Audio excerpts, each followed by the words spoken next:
Thank you, Mr. Chairman. Members of the committee, for the record, I'm Jay Kahn, State Senator in District 10, representing 15 of 23 towns in Cheshire County. Senate Bill 387 addresses the Body Dash Camera Fund that was created by the legislature in this last legislative session. As a member of the Judiciary Committee, I sat through the testimony on Senate Bill 96.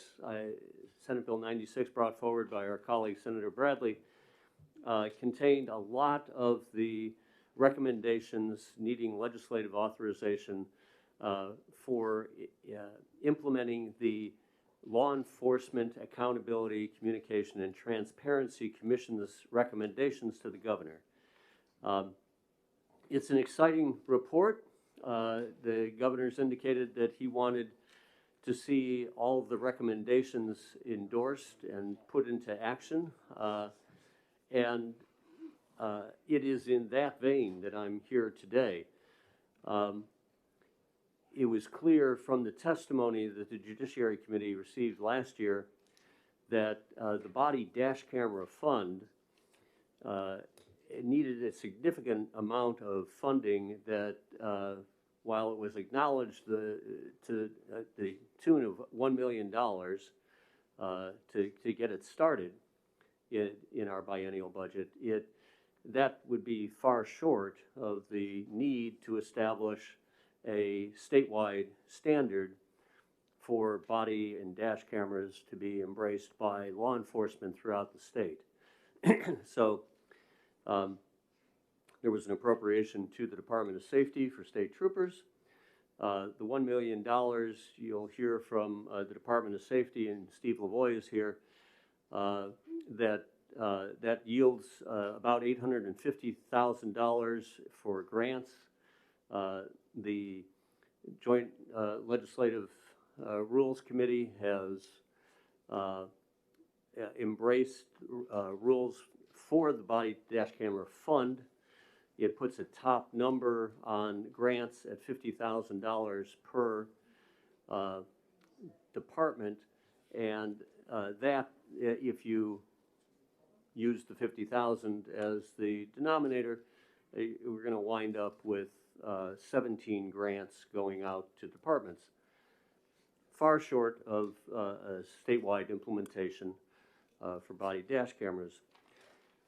Working towards, so what would that number be to try to implement this across the state? And again, the Department of Safety, Richard Bailey, provided the figures for me in developing a $20 million request, which you have before you today. That dollar amount is derived from the number of full and part-time officers that there are in the state. When you remove the state troopers from this, you wind up with around 3,329 officers. If you do the math on that, in another part of the testimony, just some background, we had the police chief from Hollis, who's also the Police Chief Association president, provide testimony last year on body dash cams. He indicated that it would probably be around $200,000 to equip his department of 15 officers. So you can see where the $50,000 cap doesn't cover a 50-50 match. That's a problem. For a small department, which Hollis at 15 officers, I'd consider to be in the smaller range. Keene, for instance, with 45 to 50 officers, the cost estimated there to implement a body camera system, and it's the cameras, it's the storage device to download the film and store it, and some training. In any case, it was around $450,000 for that 45 to 50 person department. see, we're falling short of coming anywhere near what the goal of the fund is, which was to provide a 50-50 match, which is what I'm proposing in this bill with the $20 million. So it assumes local contributions will be around 20 million as well. There are funds, and you have an amendment before you as we further refined the fiscal need. The Department of Safety identified a staffing request that is now incorporated into the amendment that you have. So that too would come out of the total $20 million amount. And I think you'll hear testimony today. You do have something from James McKim, who is a member of that Lee Act Commission. I think there are other Lee Act Commission members, or at least there are organizations here today that were represented on Lee Act. A concern about maybe there needs to be some additional training provided for the use of body and dash cameras. That hasn't been rolled into this. I've had conversations with John Skippa of Police Standards Training, and that's something that they would consider pulling into this proposal if it was embraced by the legislature. So maybe there's some small language addition here that would make it clear that some of these dollars could be used to provide additional training, officer training through police standards. I think that covers the information that I was hoping to share with you. I think this is an important step. The Lee Act Commission had robust conversations on this topic. And when they came to this recommendation, this is not directed at any particular group. This is something that can benefit our officers in the state and our municipalities by keeping nefarious complaints out of the courts and out of disciplinary hearings. And I think you'll hear testimony today that gives you that evidence that it's working in that regard. It also is an empowering device potentially for transparency that can help citizens if there are complaints. But clearly it's clearing up complaints as much as it is perhaps supporting them, and maybe appropriately so. So this is a good standard for our state. And hopefully we're in a position with ARPA money and general funds that we can find the $20 million to put to this so that it's not in doubt as to what the standard and incentive is from the state. We put forward a standard and an incentive that would allow every department in the state to be at the same level of transparency. So with that, I'm glad to answer any questions that members of the committee have. Thank you. Questions from the committee? Senator Hennessy. Thank you, Mr. Chairman. Thank you, Senator. Can you tell me in your amendment, are the positions that you're looking to add, are they to administer the fund? Yes. And would you want them to be temporary positions or permanent positions? I'll leave that to Mr. Lavoie to address, but initially I had thought that this might run out in a fairly short period of time. The initial dollars that I was saying, about 200,000 or 450, these contracts are going at 5-year terms, and that's because the technology will just run out. So people are leasing the equipment, both on the cameras and the back end, and then have a term of 5 years on these agreements for any service that and lease arrangements that are a part of those contracts. So that's when you hear the costs on this per department, that's what you're hearing, is those 3 components. Further questions? Senator Rosenwald. Thank you. What is the cost per camera over the 27 months that this bill contemplates? Is it, I mean, per month, what is the monthly It's cost? about $150 a month, which would, at the current rate, that's aged pricing, meaning those are quotes that would have come a year ago. So I'm informed that there might be supply chain questions around the costs and that $150 per month on the lease arrangement, and that would be over 60 months.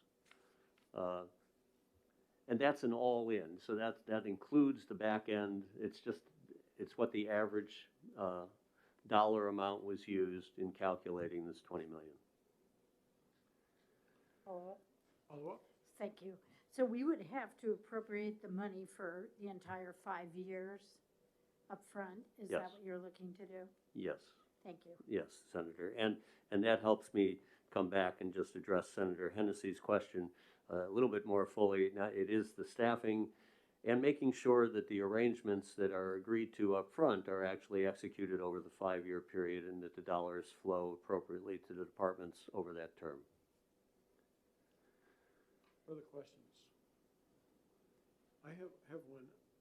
Do you have any idea how many departments in the state are interested in doing this? No.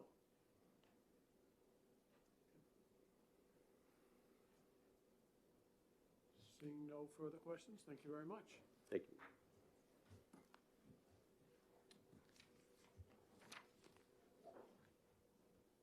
Chair recognizes Chief, is that Rada?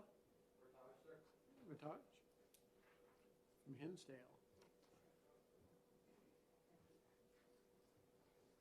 Good afternoon. Good afternoon. Thank you for the opportunity to give me a few minutes to discuss an important topic with you. Thank you. So I represent the Hinsdale Police Department. It's a small community of 4,000 people with 10 sworn officers, full-time officers. And frankly, I've seen a lot of change. I have a 20-year law enforcement career, and we're asking a lot from our officers. We're asking them to change. We're asking them to make a lot of sacrifice. I'm sure that you know that many agencies are short-staffed, partly due to the economy and partly due to challenges in law enforcement. And we're asking our officers to be highly accountable. We're asking them to make difficult decisions under stress. And I think that we want them to get it right virtually all the time. So we need body cameras. We need cruiser cameras. So that way when these officers make good decisions, they can be supported. And that way when they make bad decisions, that way they can be held accountable.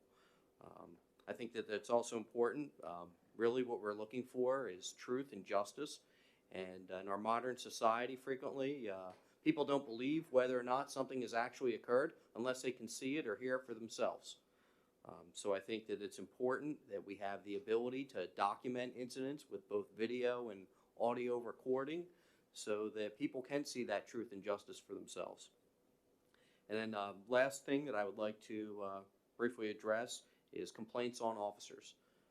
Through my career, I've seen many complaints on officers. Sometimes they're valid, sometimes they're not. Frequently they end up in lawsuits, which the bulk of the state, if I'm not mistaken, we're all represented through Primex, which can be very expensive. And we don't get to deal with people on the happiest of times. Frequently, my officers are seeing people when they're having their worst day and some challenging circumstances. Frequently, people that officers encounter are impaired. Frequently, they're under severe stress or they have mental health issues. And what we know about trauma is that people who are under stress and they're impaired, they don't remember things well. And frequently, when people make a complaint on an officer, it's helpful to have the body camera footage so that way they can see for themselves what the incident happened. And frankly, some of the complaints on officers that we've had are resolved when they can see for themselves because they really believe their memory versus when they see it, it's something a little bit different because of that stress and because of that apprehension sometimes of dealing with the police. And also sometimes their complaints on the officer are valid. And we need to have that so that way we can protect the good officers and keep them out on the street working. And that way the officers who don't belong there, that way they can be reprimanded, retrained, and then if the situations warrant, removed. And we can't do that if we don't have the tools that we need. And the body cameras and cruiser cameras are rather expensive. Thank you. Questions from the committee? Senator D'Alessandro? Excuse me. Thank you, Mr. Chairman. Chief, thank you very much for coming. Thanks for your service. I know it's not easy. What's the pressure like from the community to get these body cameras? I can say that my community and the surrounding communities, they're extremely supportive of local law enforcement, and I believe that they want the body cameras and they want the accountability that's there. They believe, it seems to me that we have a lot of local support and they believe in their department, but they want to make sure that we get it right. For the question, yeah, follow up. Thank you, Mr. Chairman. I understand that, Chief, but what's the sentiment at the local level to fund these? In my department, the funding was made before I was hired to actually purchase 10 body-worn cameras. We have several part-time employees. We have an animal control officer who doesn't use one. So at our small community level, we made that investment. The challenge that we face is that these things are out in all elements. They're out in snow. Sometimes the officers are in some frankly violent circumstances, Sure. and the body cameras are taking a beating. They're expensive to replace, plus we have to pay for the storage of data. My community believes in it, so they've been funding that. What we lack is cruiser cameras. And what we know is that frequently many crimes happen with motor vehicles, and by not having cruiser cameras, we're missing the initial interaction or the circumstances that are causing interaction with the police. And then later down the line, we're only presenting part of an incident that happened. But I believe that communities like my own are willing to front some of the money to make this happen. Okay, further question? So I think that's a very, very important part of the discussion, that your community is willing to come up with some money to work this out. Now, what about the longevity of the camera? You mentioned it takes a beating. How often do they have to replace? What does it cost to maintain them? And how is this expense borne? Is that all the community's expense? Is that your department's expense? And is it a line item in your budget? We have different line items in our budget for police equipment for cruisers, police equipment for individuals. It's been my experience that the cruiser cameras, many departments favored them for years because they held up very well. They're inside the cruiser, they're not exposed to the elements or typically to damage. The body-worn cameras is where we're seeing a lot more turnover, but they tend to be less expensive.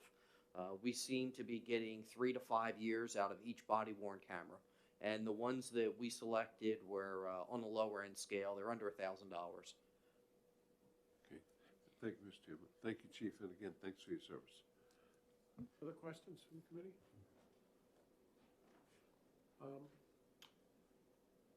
So approximately how much per year? Let me back up. I think you mentioned that the department bought 10 cameras. Does that cover your whole department? That covered the 10 full-time positions. I have several part-time positions that we did not have the funds to purchase cameras for initially. So actually, out of our uniform budget, we were purchasing them, one here and one there, to try to make up the difference. Okay. And have you talked to your local governing board about this? And I've been listening to what you're saying, but it sounds like you're saying that the people want this, but I haven't heard anything said that the governing board said, yeah, we're willing to put up whatever it costs to maintain these, to buy these, or whatever. My select board is very conscious of what the cost is to the taxpayer, and they've been very supportive of technology challenges. I worked for another department and we actually were hacked and they ransomed us for 3 Bitcoin. So my select board approved $12,000 for a new server. We're just living in a different world now with technology, and I can speak for my board and that they support me and that they understand the importance of that. So I believe that I would have the support there from them to make additional cameras happen if we had matching funds. Okay, thank you. Any further questions from the committee? Seeing none, thank you very much, Chief. Thank you, sir. Chair recognizes Frank Knack.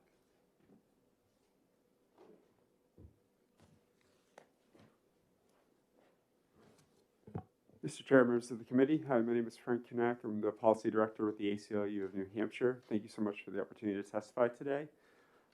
We are here in support of Senator Khan's SB 387. We think it is a positive step towards strengthening police transparency and accountability. As a member of the LEAC Commission, we supported this recommendation from the Commission. I'd like to just note a few things that I would hope the committee would consider in addition to what's in front of you all today in terms of this legislation. Going back a few years when the initial body camera authorizing policy was initiated by this legislature, we have learned a number of things in those intervening years, and so there's a few additional things we would hope this committee and this legislature would consider in terms of enshrining in state law before body cameras are expanded through this legislation. One is that there is some type of disciplinary process put in place in law when officers fail to follow the prescribed process for activating body cameras when they're intervening in public matters. A second is there is no prohibition against law enforcement officers reviewing body camera footage, even if they're involved in a fatal shooting, before they write up their initial report. There is language that basically defers to the local law enforcement agency to make that decision. We don't, typically allow suspects or other individuals to look at body camera footage before they make statements to the police. We think that makes sense. We think that same line of thinking should apply to law enforcement in those situations. I'll be sending you some additional written testimony, but overall we think this is a positive step forward. And in addition, when body cameras first came out over the last 7 or 8 years, and there's been a lot of talk in the communities about how body cameras can be a quote unquote win-win. Again, I think that's where we've learned a little bit in the last 5, 6, 7 years. Initially, we really saw body cameras as a win-win. I think the more recent data shows that they are a tool that can help reduce police complaints and police use of force incidents, particularly in communities of color. But at the same time, even the most recent research talks about body cameras not being the panacea, the solution to police violence. And that when we know how police are policing in our communities, they're spending the vast majority of their time policing low-level nonviolent things of drug possession, open container of alcohol, etc., nationwide and right here in New Hampshire. And so we would also hope that this committee and this legislature would look at other ways to reduce police violence by rethinking the role of police in our society. So thank you, and I'd be happy to answer any questions. Thank you. Any questions from the committee?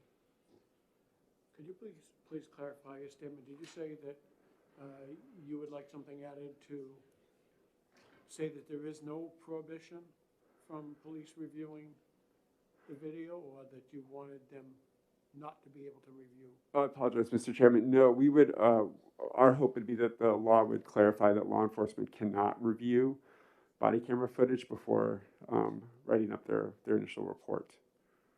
The same standard that would apply to any suspect in that type of situation. And just to follow up to that, why would we want to do something like that if reviewing it actually may take away a problem? Because the cognitive science shows that when people are brought into a station and they are interviewed, they are not given the luxury of reviewing body camera footage if they're accused of a crime or if they're involved in some type of activity. And so law enforcement, we would like them to write up their statement with the best of their recollection of what happened, and then they can go and review the body camera footage afterward. But they shouldn't have the luxury of being able to review and make sure that what they think happened or what they say happened is actually what the body camera shows happened, and that the same standard applies to everyone evenly. Okay, thank you. Seeing no further questions, thank you very much. Thank you. Chair recognizes Eddie Edwards.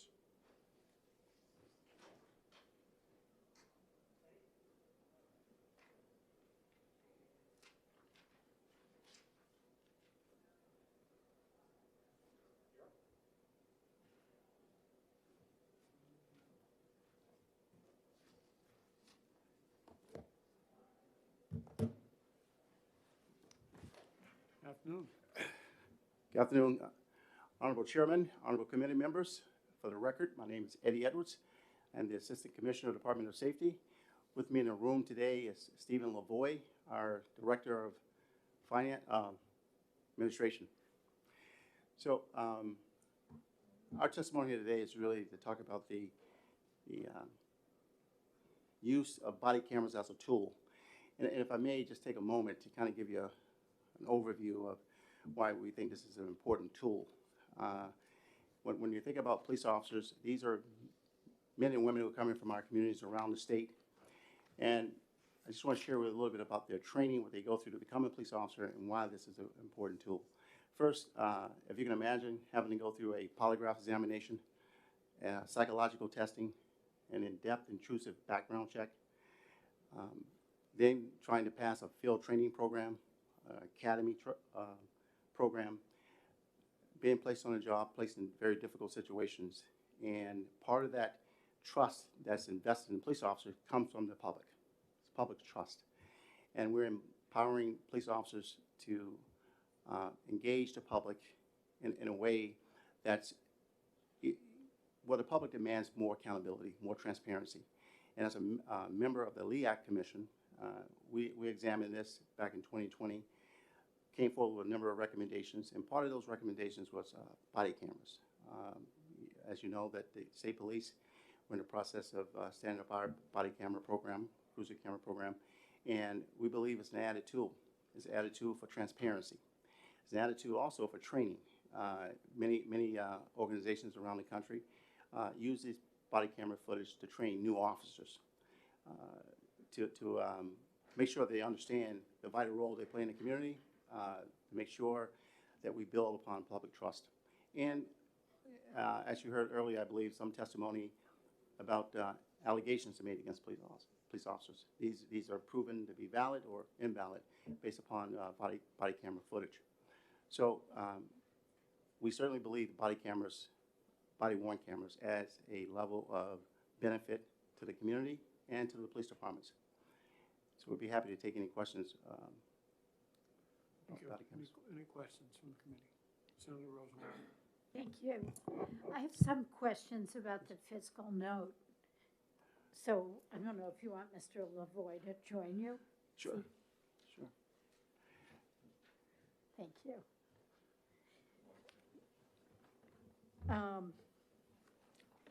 So Senator Khan told us that we need there are about 3,300 officers who need these, and that they would cost $150 a month for 60 months. And then that would only be half of the cost. So I don't get 20 million when I do that. I get 15 million. What am I doing wrong? Or is the 150 already the half the cost, in which case it would be 30 million? And still not 20.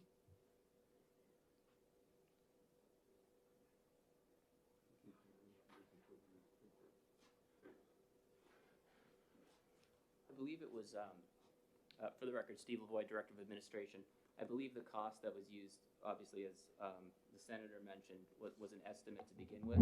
But if you use $100 per camera, thinking that the total cost would be around $200 per camera as an estimate, and that cost is split, that gets us to the 20 million, if I remember correctly. So it's $200, not 200, 3,300 cameras, $200 a month for 60 months. And that's the total cost. That's the total cost, So we'd only have to appropriate half of that. which is the 20 million, correct. Okay.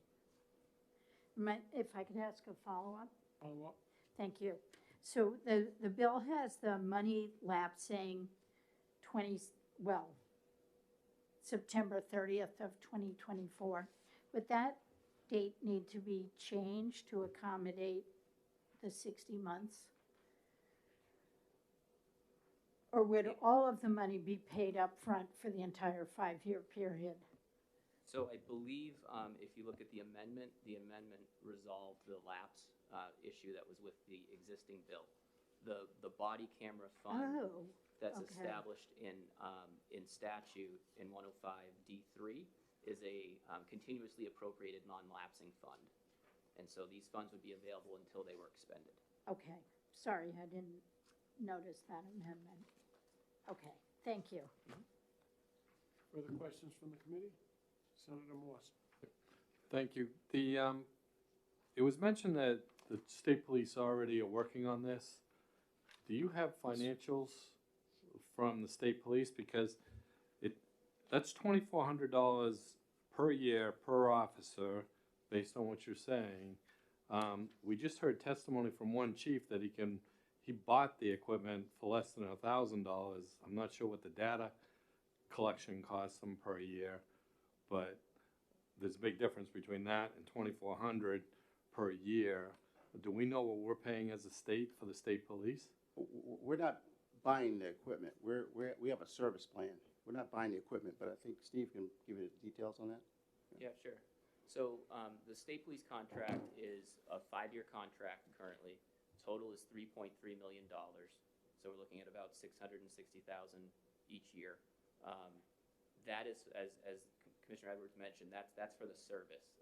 We're renting the equipment and the network that's involved to support that, the data collection and the upload to a hosted environment. It's a challenge to compare the state police system with the systems that the municipalities might use, because with the statewide jurisdiction and use, the state police system has an additional network that's built to allow troopers to upload that video once it's captured, whereas the locals typically will go back to the police station at the end of the shift and don't have to build a statewide network to worry about data transmission. So it's tough to compare the two, but those are the costs that we have on the state police system. And how many officers are outfitted with cameras in the state police? That current system, sir. You know, we have 350 positions. Are they all outfitted with cameras? That's, yes. Currently, we're about 50 troopers short, but the goal is to have every trooper with a body-worn camera. So what I'm trying to get to, you're telling me it's an advanced system that's less than $200 per officer if you use that 350 number for the contract that you signed at the state police. We heard from a local department that they bought cameras for less than $1,000, and the cameras, beyond that, they had to buy a service to store the data. I would think that's what they're talking about. I guess I'm trying to find out what the real number is that per camera per month, what it should be. And I would think with a purchase, if the state's going to start purchasing like this, that number will be going down, not up, because we're going to be needing more. So. Yeah, and you're right. If the state were to purchase these on behalf of the municipalities and then distribute them, you might get different pricing.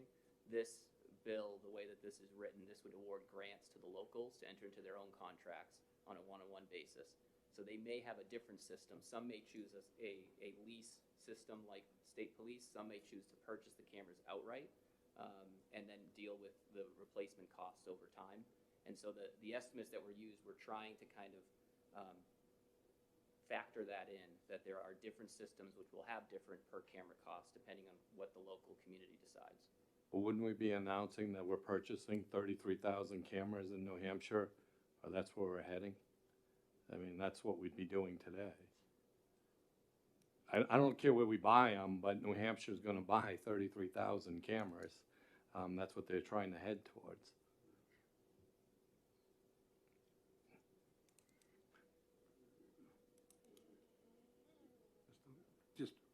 referencing Senator Morse's point, that's the best point. Yet, if we're gonna buy these cameras, we ought to be able to get the best system, we ought to be able to get the best price. And all of that would be consistent with the purchasing power manifests itself when you do it in that vein. But if you broke it down into 326 different communities, each choosing their own methodology, you might have a discrepancy in how the data is formulated and brought forward, and that would, I think, that would create a problem across the board.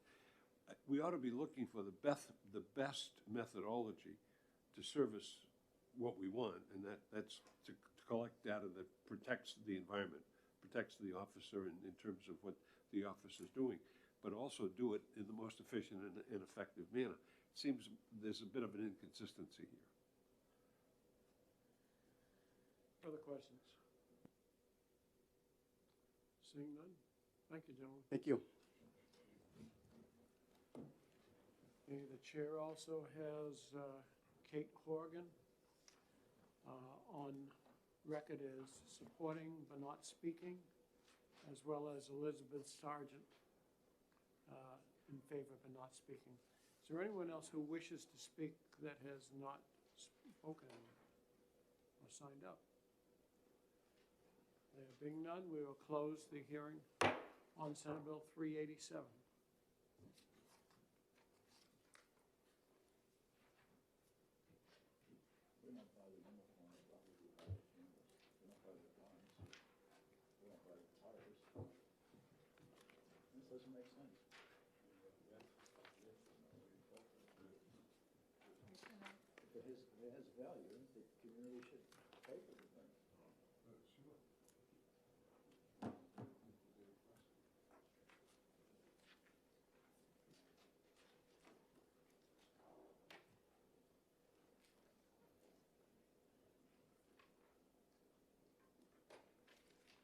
Okay, I'll open the hearing on Senate Bill 402, granting disaster relief for two presidentially declared disasters in response to the July-August 2021 flood damage sustained by counties in Cheshire, communities in Cheshire and Sullivan counties, and recognize the sponsor, Senator Khan.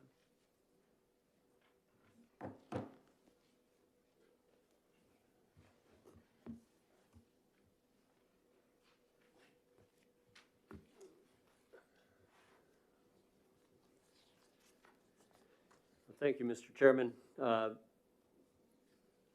Still Jay Kahn, Senator in District 10. I want to, and I'm not done yet. There's one more. But thanks to the efficiencies of your committee clerk,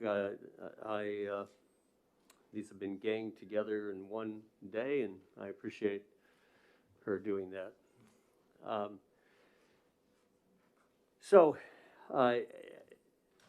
On July 18th, I got a call that probably each of you have gotten at different times in your Senate experience. Some residents, and then followed by select board members in towns in my district, calling and saying garages had collapsed, front porches were being eroded and cracking, experiencing some cracking, that there was floodwaters blocking roads, culverts, underground conveyances, and in some instances roads had been breached. The rain that came on the day of July 17th into the morning of July 18th caused significant damage to towns in Cheshire County. This is primarily in the southern part of Cheshire County, so it bleeds over. But there are essentially three rivers that are in Cheshire County: the Kentucky, the Ashwillet, and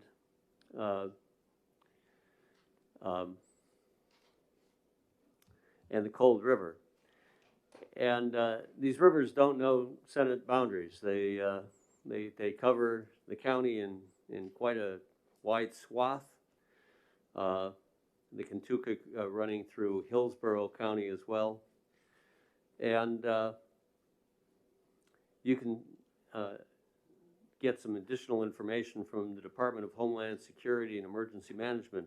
I got to say that the response from our state departments was terrific. The Department of Transportation was on the scene at request to assess the damage and try to help. Towns just don't experience this. I mean, these are supposed to be 100-year flood situations, but what was clear in both the instances of July 17th and 18th, and then again on July 29th and 30th, which rolled over into another rain event on August 1st, is that the capacity of our culverts, streams, and underground aqueduct systems, it's just not suitable for the kind of rain that we experienced in both of those storms. You probably know the process, but maybe not. The towns certainly did not. And Homeland Security and Emergency Management needed to do a lot of training to get the requests from these towns. In total, we had 15 applications. Let me back up. Both of these events are presidential disaster declarations. So flowed from the department to the governor, to the president, and FEMA, and now the investigation of the remediation, what is called public assistance grants from FEMA can now open up, and hazard mitigation. And between the two, public assistance to restore back to the original condition, and hazard mitigation to restore for future events to make sure that they don't occur, they both require 25% matches. We needed to reach a certain threshold in order for those presidential declarations to be issued. And the estimate that you have from LBA here is based on those initial claims that came from the departments, came from the towns. So those complaints were then verified by FEMA and became the basis for the state's request for a presidential declaration. That's just shy of $6 million. I can't say, and I don't think the department can say, but you'll probably want to ask, is $6 million the final number?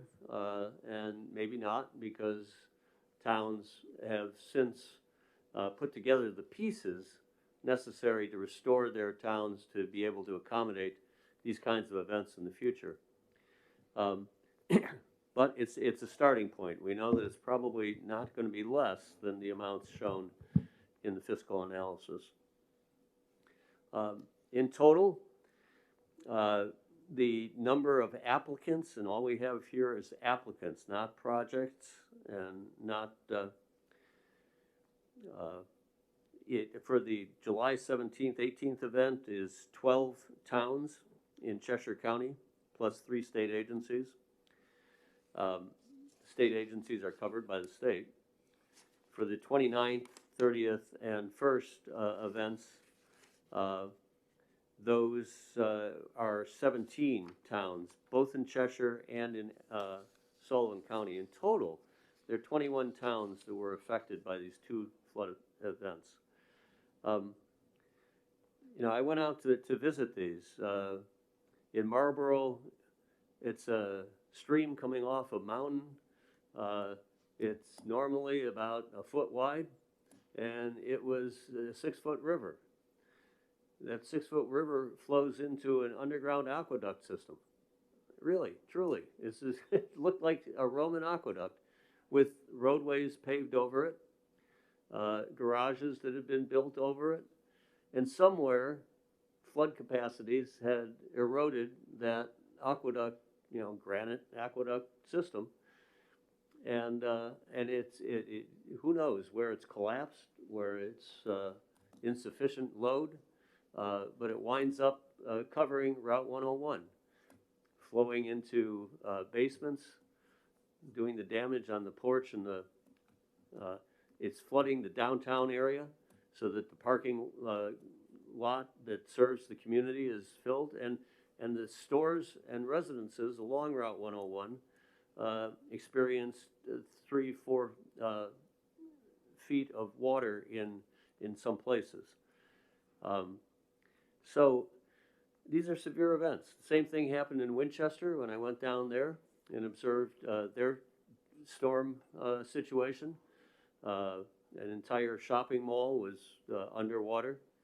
A number of places along Route 10, going from Keene to the Massachusetts line, had culverts that were breached, and there was a sewage treatment plant that was right along where the floodwaters were coming up.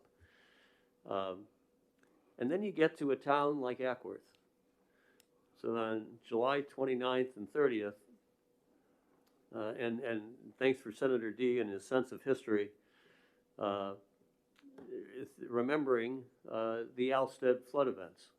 That was the Cold River. When I say rivers don't know any boundaries, the Cold River was my concern with the 29th and 30th. So I called the Department of Transportation. We met out there. Interestingly, the floods in 2005, the state matched the funding requirement. So when that occurred and finally was remediated, that bridge that was built to handle the Cold River in Alstead, it held during this flood event.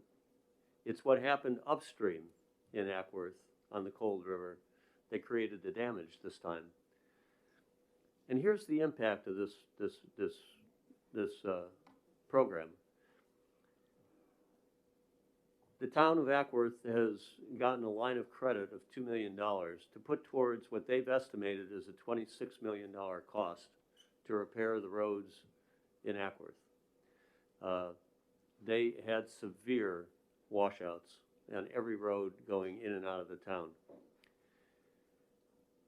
$2 million at 25% match would only cover $8 million of damage. $2 million as 1/8 of the cost, meaning the state split with the town that 25% required match, would allow for $16 million worth of repairs to their roads. Huge difference to think of $8 million to $26 million need versus $16 million to a $26 million need. And that's the impact of this legislation. It really extends for a small town like Ackworth with 900 people. This really extends their ability to recover quickly and not over a decade or 2 decades of trying to repair the damage from a single storm event. FEMA requires a 25% match. We know that. In 2005 and 2006 and 2009, there were flood events that occurred in the state that this is exactly how the state responded, helping towns cover that 25% match with half of the funds coming from the state and half of the funds coming from towns. That's what this request is trying to do. Help these towns come back quicker by helping extend their limited dollars and match as much FEMA grant money as they can, as close to the event as possible, so that this coming construction season and maybe into the next, this work can be done and completed and the towns come back not just to where they are before the storm, but having mitigated beyond just simple repair to be able to accommodate flood events, storm events in the future. So I hope that the committee will support these 21 towns in 2 counties. By the way, when it comes down to it, 9 of these towns are in my district. Ackworth is not in my district. It's in Senate District 8. There are towns here that are in Senate District 9. I don't care what boundary they're in. These are small towns that were really impacted here. And this is the kind of insurance that we have to provide our small towns in order to preserve them. So I hope that the committee will be accepting of this proposal and send a message to the towns to get this work done as quick as they can. Questions from the committee? Senator Morse. Senator, in the past, at least I remember doing this once before, where we've supported this, but we've supported it based on the application at FEMA, whatever the FEMA number was said to be.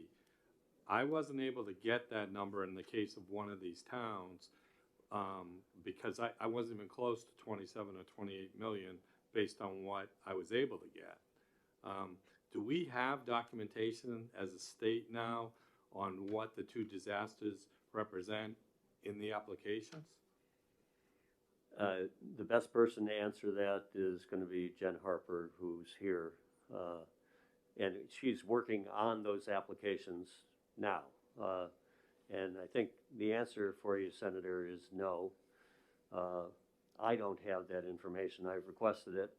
And I don't know the timing to get the final numbers that FEMA is authorized for, available for 75% funding. Thank you.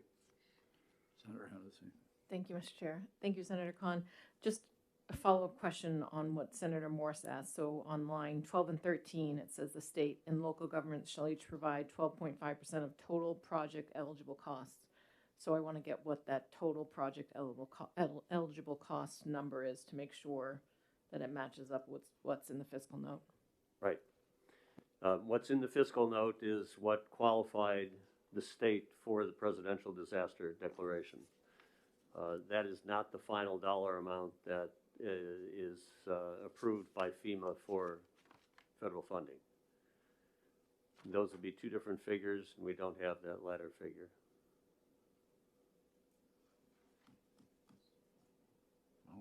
So are you just saying ignore the fiscal note then? I'm sorry? Are you saying ignore the fiscal note because it's not correct? You know, it's the best number that I could give you. I don't know if Ms. Harper wants to get out there with a different figure for Okay. you.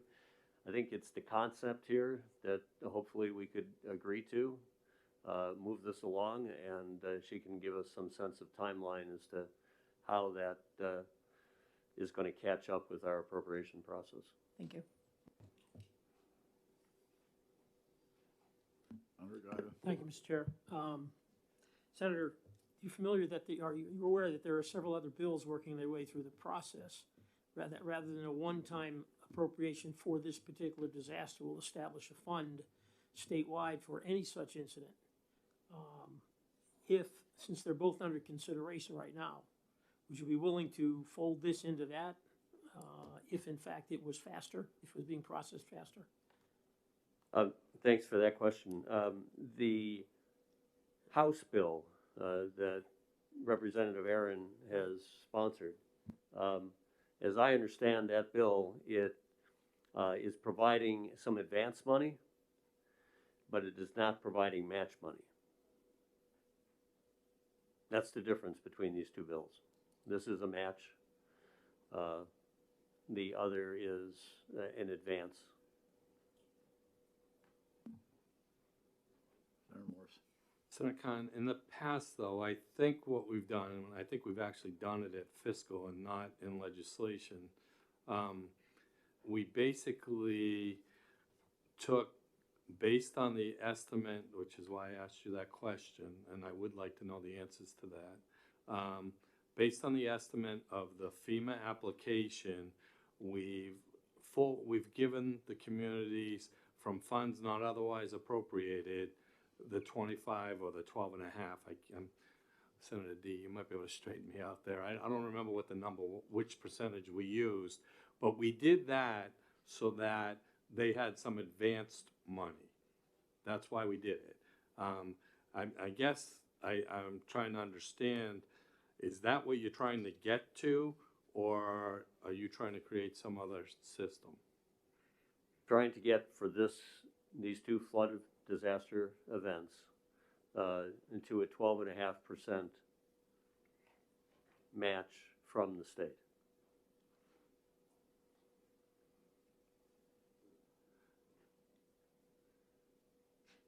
Senator Rosenbaum? It's blinking green at me. Don't we also need 12.5% appropriated for the state, though? I mean, so we need, the fiscal note talks about 12.5%, but we need that for the towns, but also the same amount for the state? That's not already appropriated, right?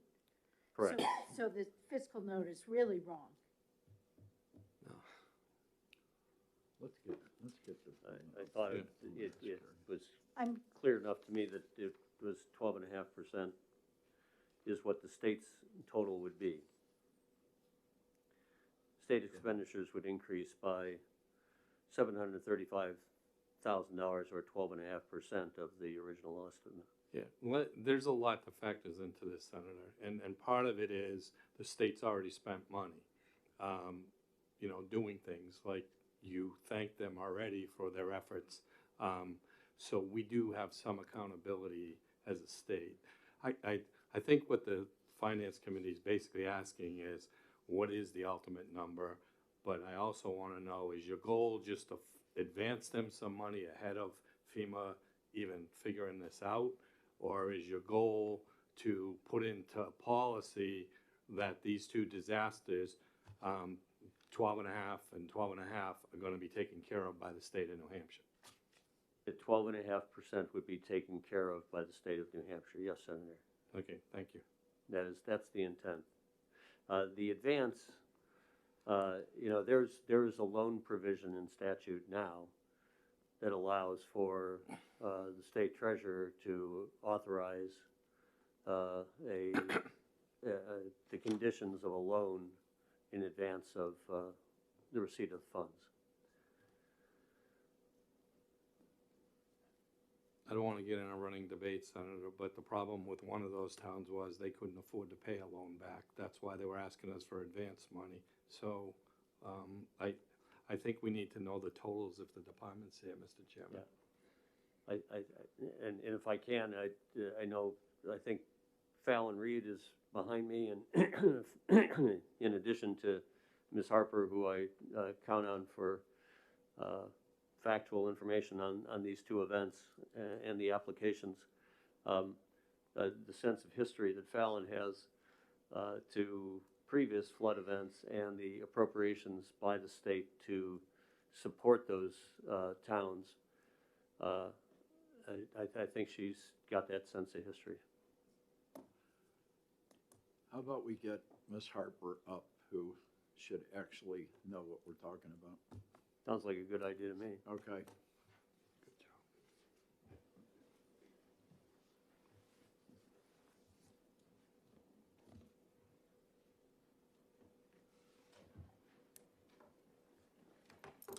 Good afternoon. For the record, my name is Jennifer Harper. I'm the Director for New Hampshire Homeland Security and Emergency Management.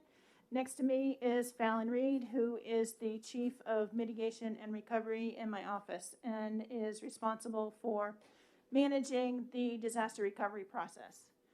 So thank you for having us come up and speak about this. I understand the question is, how much are the two disasters in total, to figure out what the 12.5% the state would have to, if passed, pay towards the community's share. The very short answer to a very long question is we do not have that information right now. So the FEMA process is complex. And we are working through that with the communities right now. So as Senator Khan noted, 21 communities, 3 state agencies, and 3 PMPs, private nonprofits. And so this portion of the state has some communities that we're working with right now that have never done this before. So there's a lot of work that my staff, Fallon staff, are working through the process with them, trying to identify what are the damages from July and August to those communities, which is the first step. Once we get through that, which will probably be another couple, 3 months, so I'm going to turn to Fallon. Sure. Thank you, Director. So just so you know where we're at in the process for the disasters. Absolutely, sorry. So the process for the current disasters, within the next week or so, the communities are required to submit their damage inventory, which is everything listed out. From there, we'll do project development. So we have a rough idea of the cost to the communities. However, the struggle we go through right now is seeing what FEMA will deem eligible for reimbursement. For any of you that have been involved in disasters before, and I know Senator Guida, we worked with you on items in Grafton County in the previous years, what we think is eligible and what FEMA deems eligible sometimes are very different. So unfortunately, we don't have a hard and fast number that this 12.5% may cover. The numbers that are in the fiscal item or the fiscal note came from the minimum requirement to get the FEMA disaster declaration, which for each disaster was just under 2 million is required, and we were over that.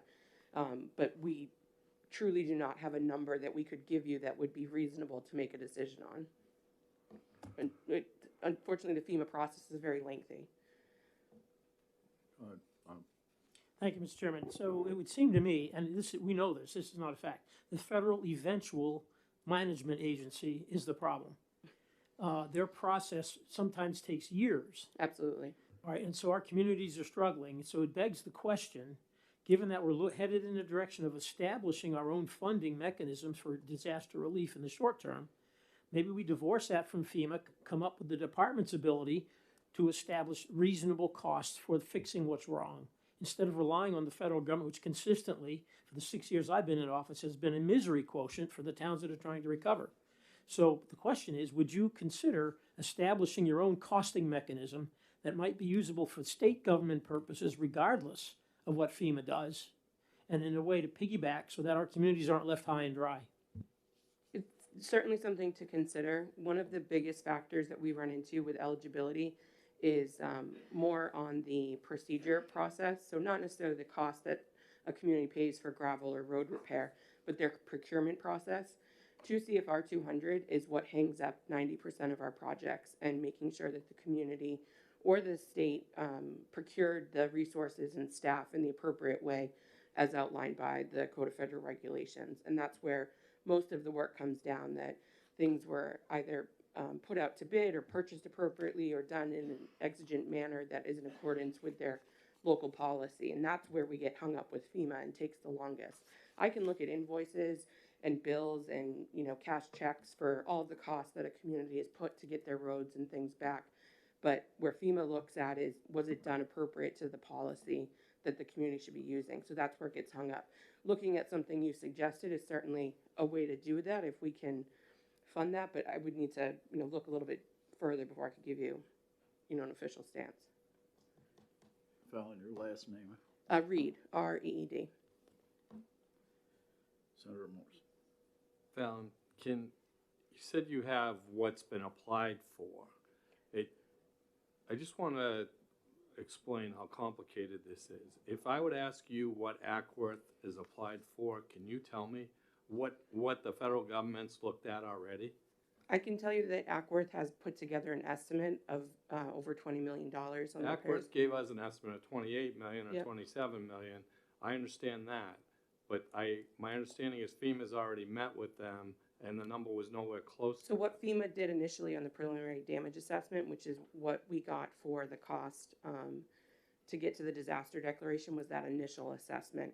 And they weren't able to say yes or no, this was done in accordance with your policy, but they only looked at a portion of the community. If they had looked at everything to get to that 28 million, they would have been out there for over a month. So and we have a 30-day window from the day of the disaster to when we can need to get the request into the president. So they looked at a portion to get us over that threshold. And then from that point, the disaster declaration to now, we're working with Ackworth and the other communities and the state applicants to pull all of that together. Unfortunately, it's an extremely lengthy process. The disasters that we worked with Senator Guida's communities on in 2017 and 2019, we're still doing project development and award on that. So there's not, FEMA hasn't made an official determination on Ackworth short of the $1 million that they initially approved, or right around that window. And what we're working with now is getting line by line each item, the costs and all the paperwork and everything that is with it. And as Senator Guida referenced, the FEMA process is lengthy and cumbersome at best.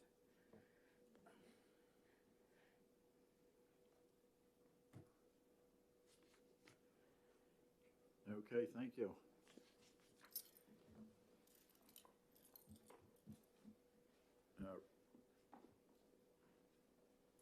Senator Ricciardi.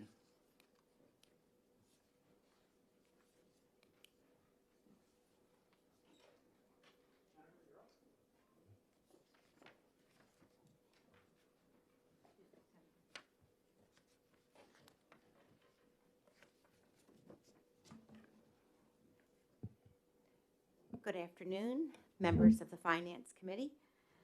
I'm Denise Ricciardi, Senator for District 9, which is 14 towns from Bedford to Sharon, and I'm appearing today in support of Senate Bill 402. 4 of the 14 towns in my Senate district, Fitzwilliam, Jaffrey, Richmond, and Troy, sustained heavy damage due to local infrastructure and experienced significant risk to public safety as a result of the severe storms and flooding which occurred in July and into August of last year. The effects of these adverse weather events were so severe that 2 presidential disaster declarations were requested by Governor Sununu within 10 days of one another and were then subsequently approved. The federal disaster declarations will make available up to 75% of the costs related to the damage. The federal funding will flow through the Federal Emergency Management Agency in the forms of public assistance grants and hazard mitigation program grants. The estimated cost to address all of the damage totals nearly $6 million. The state and affected municipalities will need to cover the remaining 25%, with each responsible for 12.5%. The funding requested of the state through Senate Bill 402 is critical in order for approximately 30 towns throughout the Cheshire and Sullivan counties to restore local infrastructure to the pre-storm conditions. In previous cases of presidential disaster declarations, the state has appropriated the required funding. So there are certainly many precedents to support passage of this legislation. At a time when communities across the state are facing a range of serious challenges, I would respectfully request that the committee act favorably to adopt Senate Bill 402. And I apologize in advance if I've repeated anything that my Senator Khan may have said, because I was put in the hall. Questions from the committee? Thank you, Senator. All set? Okay, thank you. Representative Aaron.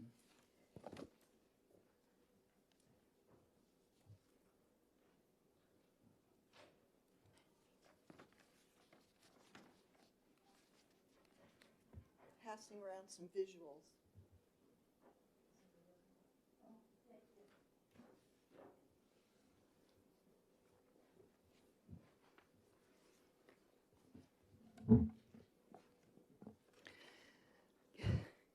Good afternoon, Senate Finance Committee and Vice Chair Regan. For the record, my name is Representative Judy Aaron. I represent Sullivan County District 7, the towns of Ackworth, Goshen, Langdon, Leominster, and Washington. I'm here today in support of SB 402. As you know, the July 29th storm hit our state and created millions of dollars in flood damage to towns in Cheshire and Sullivan County. This bill will help many towns, but it will especially help my town of Ackworth. Because of the July floods, my town suffered millions of dollars of road damage, bridge damage, and crop damage. Farmer fields were destroyed at the start of harvest season, sap lines from our local maple producers were damaged, and hay was left to rot in the fields. Because our roads were so badly damaged, farmers were unable to empty their manure pits and mail could not be delivered. Utility poles in danger of falling over could not be reached to repair them, and we couldn't get emergency vehicles through those roads either. There was only one way in and out of our town, and that road had been a little damaged as well.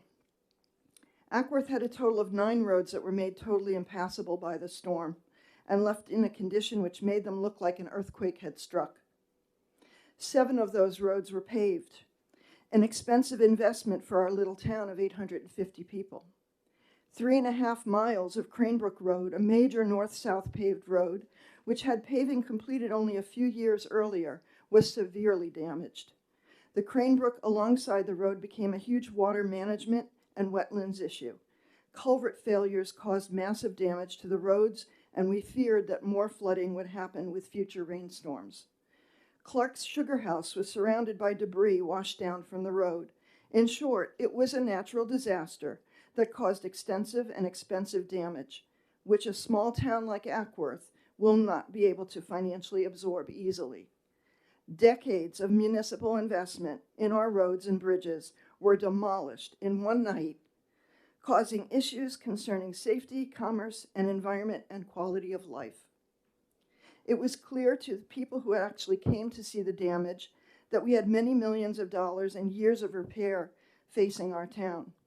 Initially, the estimates were around 10 to 15 million. They have since gone higher because of inflation and difficulty obtaining materials due to supply shortages.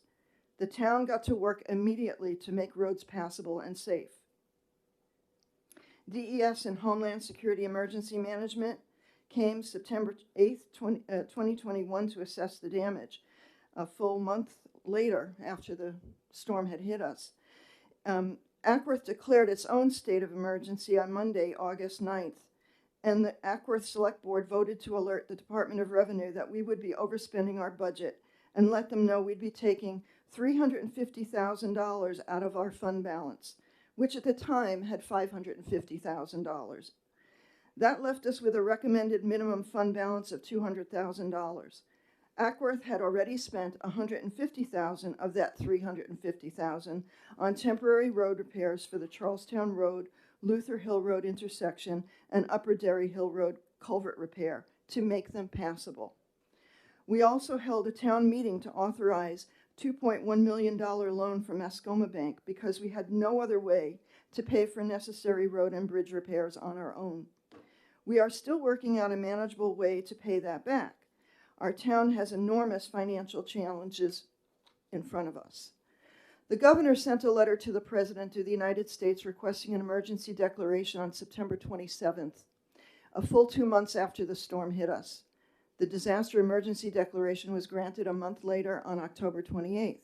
So it took 3 months for an emergency declaration to be declared, which actually is kind of fast for the federal government.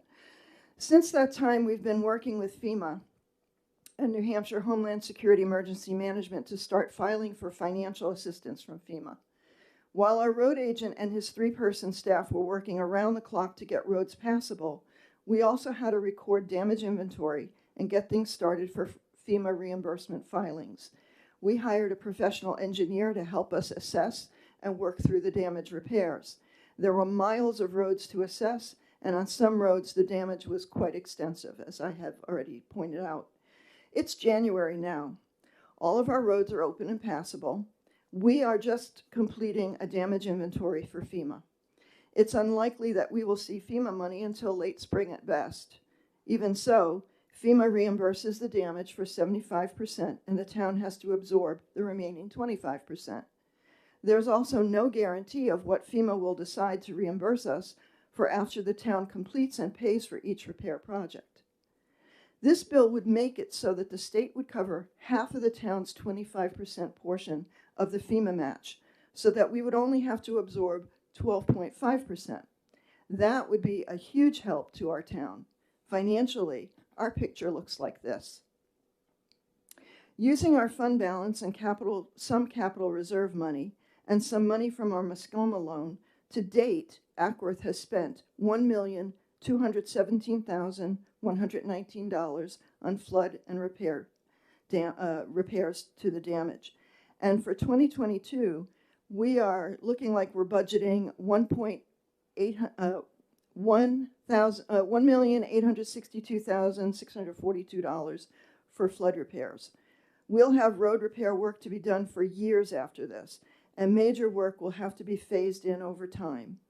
Our municipal operating budget is usually around $1.3 million, but in 2021 we overspent because of flood damage repairs.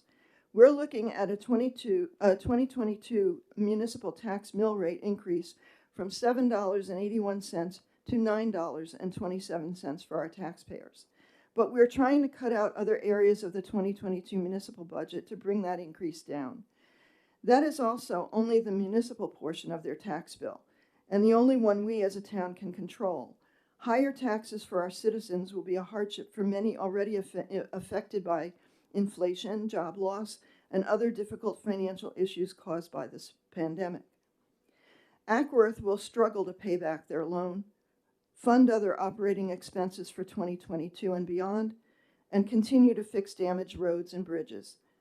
Simplistically speaking, if we consider that a town like Ackworth had, say, $10 million in damage, the amount of reimbursed by FEMA would be $7.5 million, and Ackworth would have to absorb $2.5 million. If this bill passes, we'd only have to absorb $1.25 million, which would still be a daunting challenge, but it would be more manageable for our already strapped tax base than the whole $2.5 million. Clearly, towns like Ackworth need this kind of relief and help from the state. And we are asking that you help our small towns that were financially devastated by this natural disaster and pass this bill out of your committee with an OTP recommendation. Thank you. Questions for the representative, Senator Morris? Representative, thank you for your efforts. You certainly have traveled the hallways all fall. In the beginning, you made some reference to 50% of some number, and then at the end, you explained what I believe the bill does. The bill funds 12.5% of whatever the appropriation is from FEMA. Is that how you understand it? Is 12.5% of whatever is appropriated from FEMA? Yes, and I'm not sure where you saw 50%. It was in your speech, but so here's what I'm trying to understand, knowing that you need this money today, because that's what you said to me all fall. It says the Department of Safety, the Division of Homeland Security and Emergency Management shall verify FEMA grant awards. That we heard before you got up here could take a lot more than months. Right. So the appropriation is the sum of those awards, which, let's say in the best case circumstances, that's late summer that the state gets a FEMA award, and the state comes up with 12.5 or 25%, because in the past, I think we've looked at both percentages to figure out how we're going to handle it. That's not going to do anything for Ackworth. Not right now, not right now, but later on when we have to. But I think the state has always lived up to that obligation. I think the state has looked at when FEMA funds come in, trying to help the communities. I was here, I think, for Allstead, Senator. And that part of it, I would agree with you 100%. So that part of this legislation, I agree. But to Senator Guida's point, if there's other legislation going around that's looking to April 1st for appropriations, the number that the department mentioned was $1 million in the FEMA grant right now, right? That's what they mentioned. That's kind of the number that I thought I heard in the fall when I called over and asked, what is FEMA looking at in Ackworth? And it was far less than 27 or 28 million. Right. And so I think we're fighting two different issues here. I don't think there'd be anyone that doesn't agree with you that we should do something with this. Right. But this is probably way too far ahead of, you need help in April. Right. And for this bill deals with when we do our projects and we finally do get the appropriation back or reimbursement back from FEMA, that helps us then for each project as it's completed, because each road project that we do is submitted when it's finished, and then the reimbursement comes then. Insofar as money being available to our town now, or soon after the event had happened, I don't know what we can do for that. I have been told time and time again that there's no statutory mechanism to get money to towns in that event when that happens. And I know that I was pointed to the legislation that says that you can get a loan from the Treasury, but again, you would have to wait until an emergency declaration was declared. And we, Ackworth opted not to go for that loan because we were so busy trying to get roads repaired, we couldn't sit down and actually do the inventory and the paperwork to submit any of that to the state treasury. Also, we were given the choice from Homeland Security, Emergency Management, that, well, we could stay in Ackworth for a couple of more weeks and assess the damage so that you can then apply for this loan from the state, or we can just stay here for the 2 or 3 days to get whatever information we need to file for the FEMA declaration, the ask for the emergency declaration. So we figured, well, you know, we got to do this work now and get it done now. But there was no other statutory mechanism for the state to give us any assistance at the time. And so that's why we went towards taking out a loan from Mascoma Bank for $2.1 million.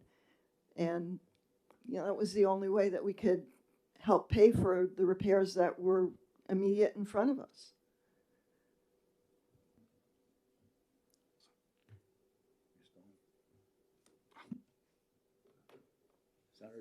Thank you, Mr. Chair. To me, the obvious problem is we need to divorce our emergency, as in emergency, funding for these projects from FEMA entirely. Mm-hmm.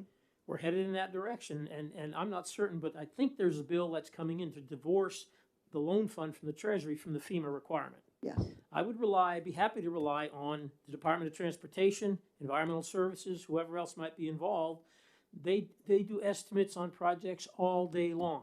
We have the resources here. What we have to do is divorce ourselves from dependency on the federal government because it is crucifying our small towns. Thank you, Mr. Chair.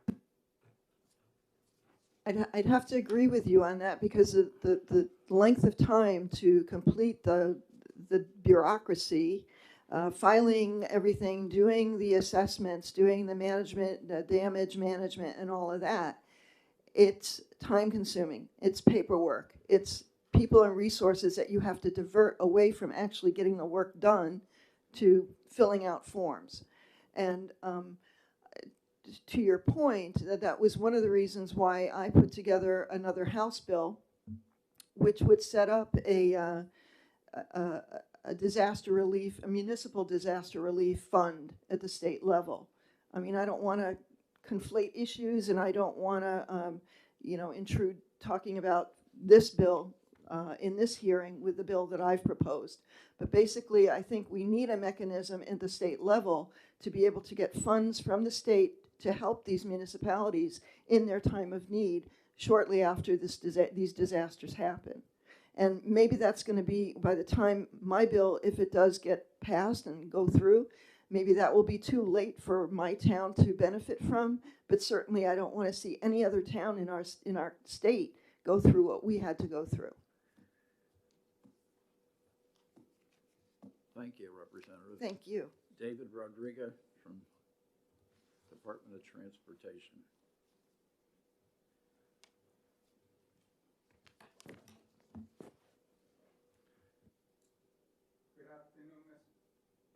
Good afternoon, Mr. Chair, members of the committee.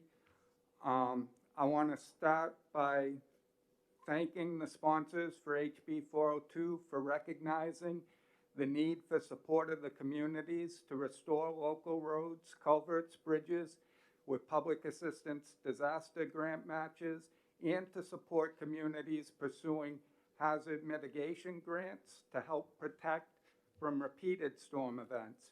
I can attest to the significant damage that many communities in Cheshire and Sullivan County experienced and the extraordinary work the communities have done and continue to do to recover from the July-August storm damage. This is not the first time many of these roads, culverts, and bridges have suffered damage, and I appreciate the attention many of the sponsors of this bill have given to this event and the notion that as communities rebuild, they should rebuild better.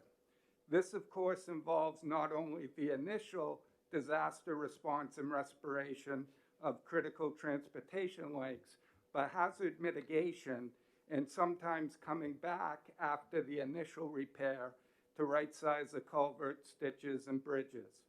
All of this is expensive and takes resources. The bill recognizes that expense and allows the state to take half the community's financial share. Unfortunately, when events like this occur, there is very little we can do to help private property owners. Helping communities to be resourced to mitigate the hazards, reducing future private property impacts is something we should try to do. For the record, the department takes no position on this particular bill. Questions from the committee?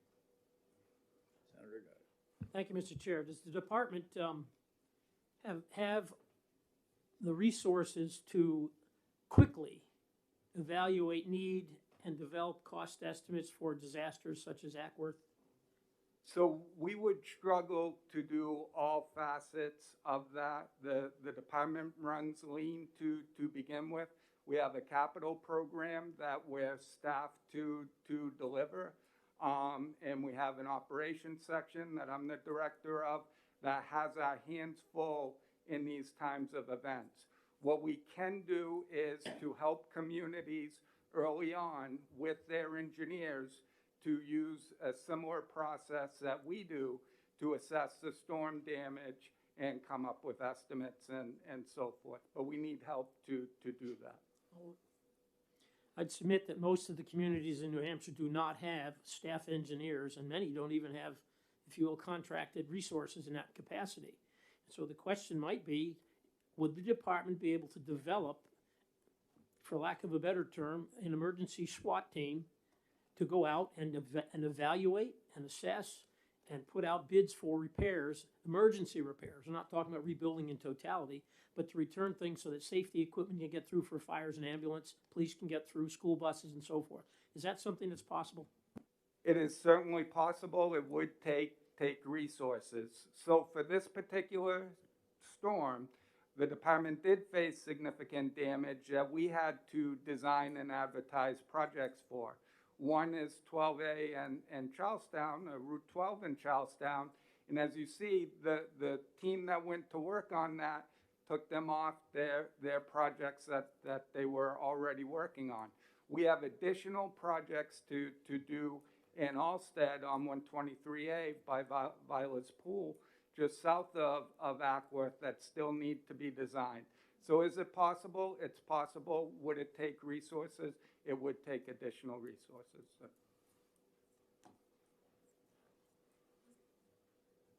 Okay, thank you. Thank you.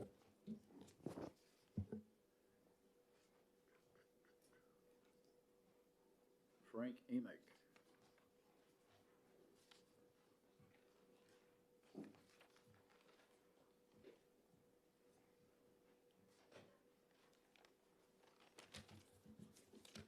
Mr. Chairman, ladies and gentlemen of the Senate Committee, Finance Committee, thank you for letting me speak.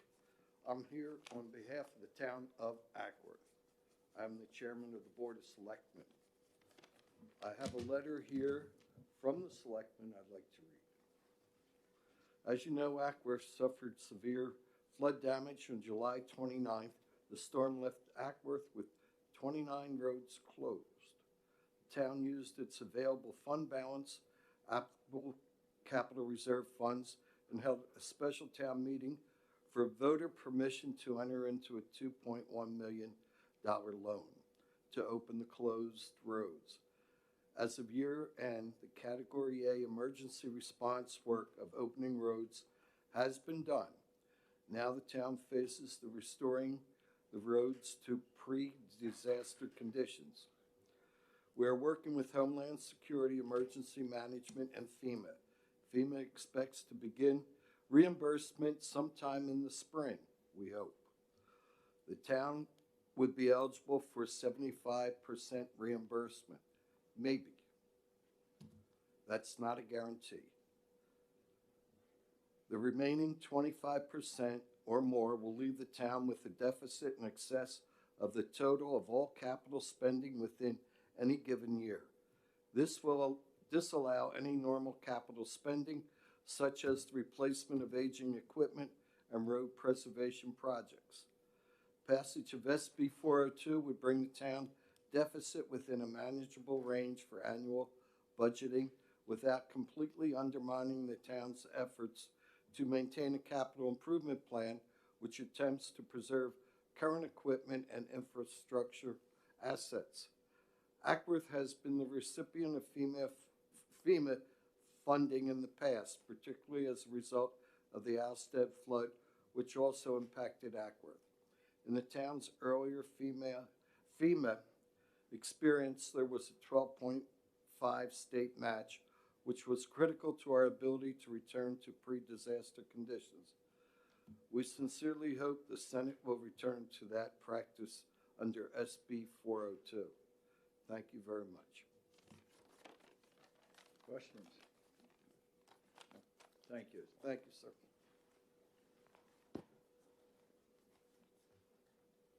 Lucius Partial from Marlborough.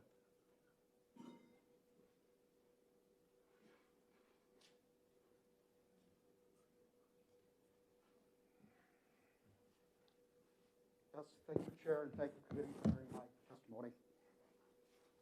For the record, I am Representative Lucius Partial from the towns of Marlborough and Troy, and I will try to be brief. I think what this bill is a common sense example of pothole politics, and I mean that with no derision whatsoever. This bill is nonpartisan, as will benefit both the Democrats and Republicans in my town that had their basements flooded due to the collapsing infrastructure of these two events. In particular, the drainage culverts that run along Route 101 in our town, which were designed over 100 years ago and were not prepared for this kind of event. As Senator Khan referred, my town is still assembling final numbers in connection with our impromptu river run for our town. Our 3 part-time selectmen, our 1 town administrator, are being guided through the FEMA process, which I believe has been established as a lengthy and complex process. Preserving our communities should never be a partisan issue, I don't think. Yet it comes at an expense, it does, but this is mitigated by having a buy-in at every level, 75% federal, 12.5% of the state, which I think we're willing to move on, and 12.5% by my municipality. I think it's so reasonable. Our infrastructure exists as a debt we owe to our parents, and the preservation of that infrastructure is the least we can do for the children of New Hampshire. I thank you, and I will take limited questions. I have a committee to get back to. Questions? Thank you, Representative. Thank you so much. Greg Thibodeau.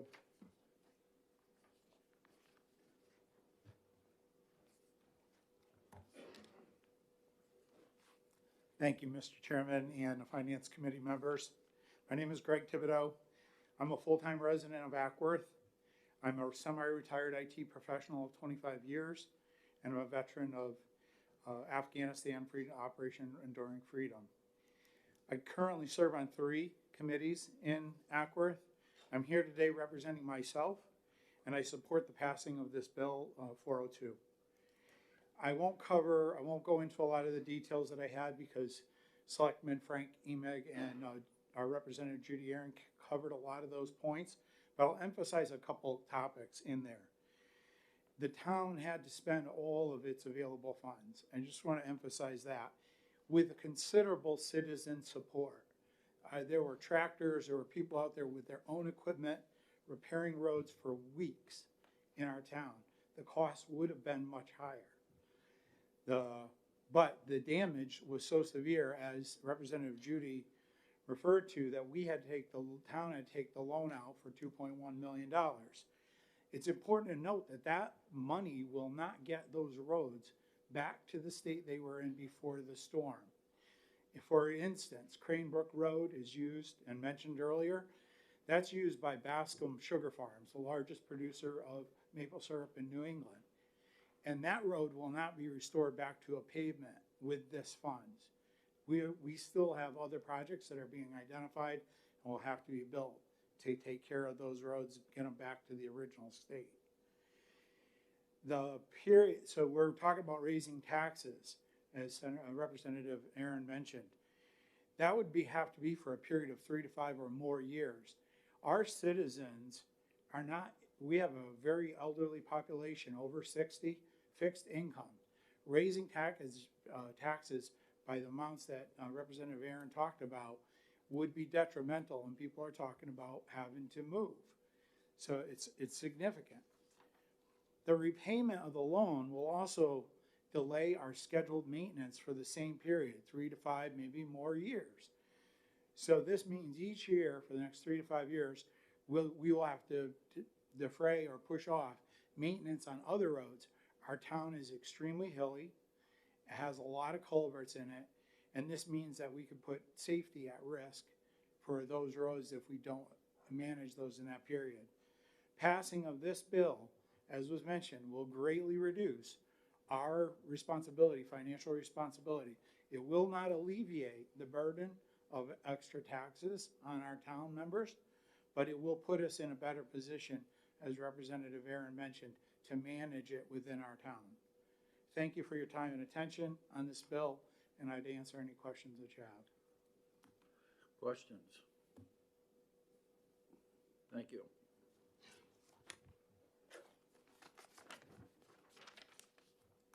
Is there anyone else that wishes to speak? Senator Morse. Can I ask LBA a question?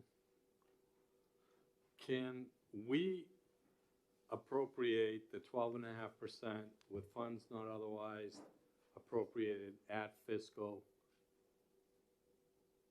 Not without legislation enabling it. There's no existing statute that authorizes the Department of Safety to come to fiscal to ask for such a warrant. Okay, thanks. Cindy. Thank you. To follow up on Senator Morse's question, can we at fiscal appropriate federal funds for this purpose? If the Department of Safety had federal funds available, they could come under RSA 1438 to do an accept and expend item. Thank you. Thank you, Mr. Chairman. Mickey, when we did the Olmsted situation, legislation was passed where the state picked up the entire 25%. Is that still in operation, that language, or was that a one-time event? Yeah, I don't believe anything exists currently for the state to pick up the match, the 12.5 or all of the 25%. I would defer to the department if I'm wrong on that. But okay. Just one further question, Mr. Chairman. Okay.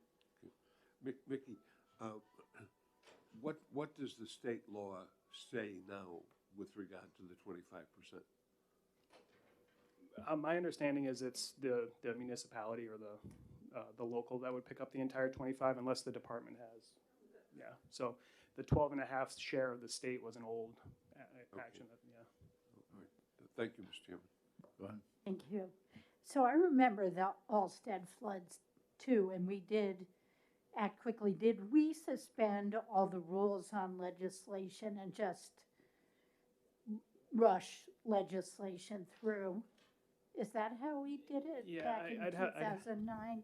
I'd have to look back, but I think it was a specific legislation that allowed for that. But it was really fast.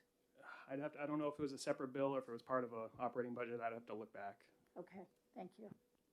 Ms. Reed, can you answer that question? Yeah, it was different. Yeah, she was waving. Just a couple of points on that was just brought up. I believe it was HB2 back previously. Sorry. I believe it was HB2. That ended in 2011. That's when we stopped the 12.5% I was not in my current position then, but I believe it went through the normal process that it did. I did also want to note on the match, the federal government does not allow federal funds to match federal funds unless there's some sort of exception. I know with the COVID disaster, we did get that but so we just have to be cautious or aware of that when we're looking at potential funding streams. Senator Morse. Yeah, I think if we went back though and looked at 2004 or 5, whenever that date was, you're going to find that the governor wrote to the fiscal committee to appropriate funds not otherwise appropriated, and then legislation passed the following year. Just to point out the obvious, right now, you don't have a FEMA number to give us for all these communities. Right. And we don't know what we're appropriating. Absolutely. I appreciate that. Yep. Okay, thank you. So that will close the hearing on Senate Bill 402. Sure. Yeah. Jen, could you or your assistant there answer a question? If the state were to pass legislation that allows us to fund regardless of FEMA and what their assessment is and how long that takes, would that in any way jeopardize the receipt of FEMA funds down the road?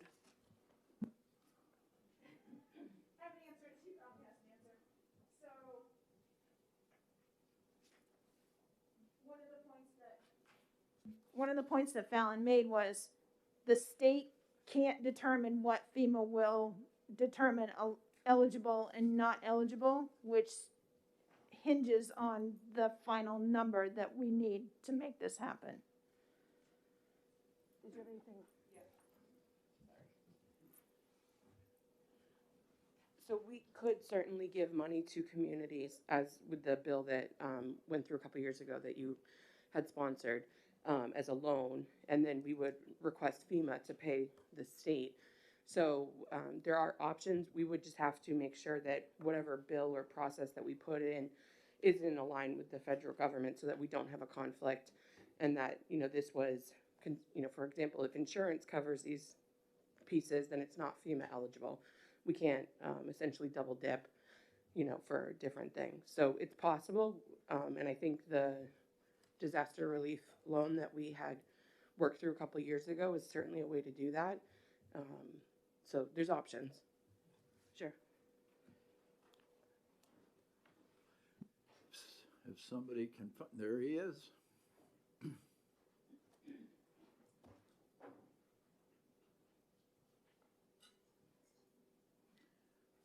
So we've closed the 402 hearing and we'll open the 415.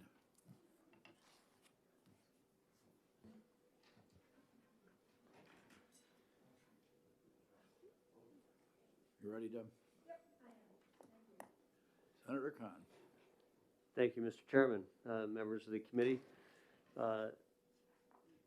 Still Senator Jay Khan in District 10. Senate Bill 415 should come as something familiar to you. I think the committee has considered homeless shelter funding in the past year. And I'm hoping that in our post-holiday spirit, that maybe with also some better funding news that we have today that maybe wasn't available as of June 30th, that we can focus on the need for improved funding for homeless shelters and improve the support for those facilities.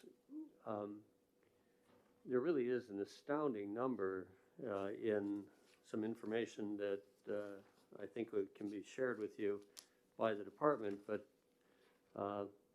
this last year there were 350,000 plus bed nights in homeless shelters across the state. It's a startling number.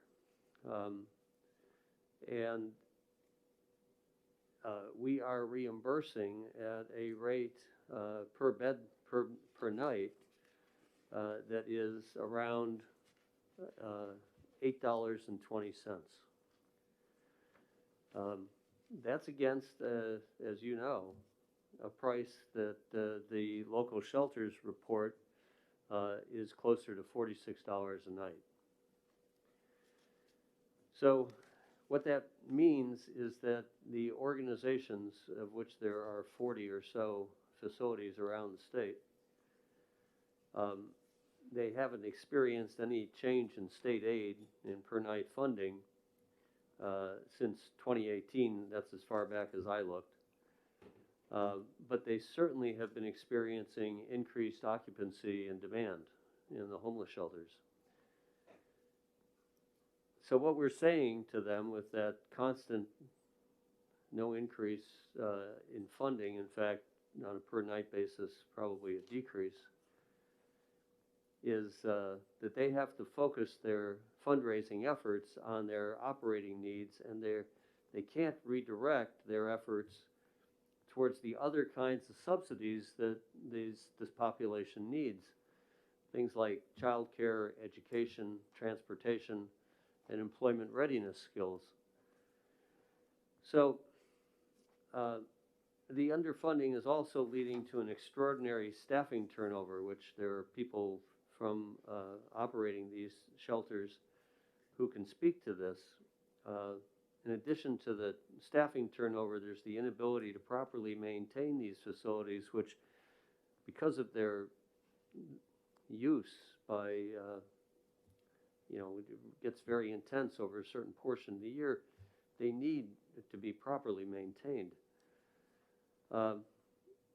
And their caseworker ratio, meaning they don't have a lot of staff, it is leaving them with 50 homeless people per one staff caseworker at these facilities, which isn't the kind of support that this intense need population requires. So this is a bill to improve that per person per night rate of reimbursement to the local communities, shelters.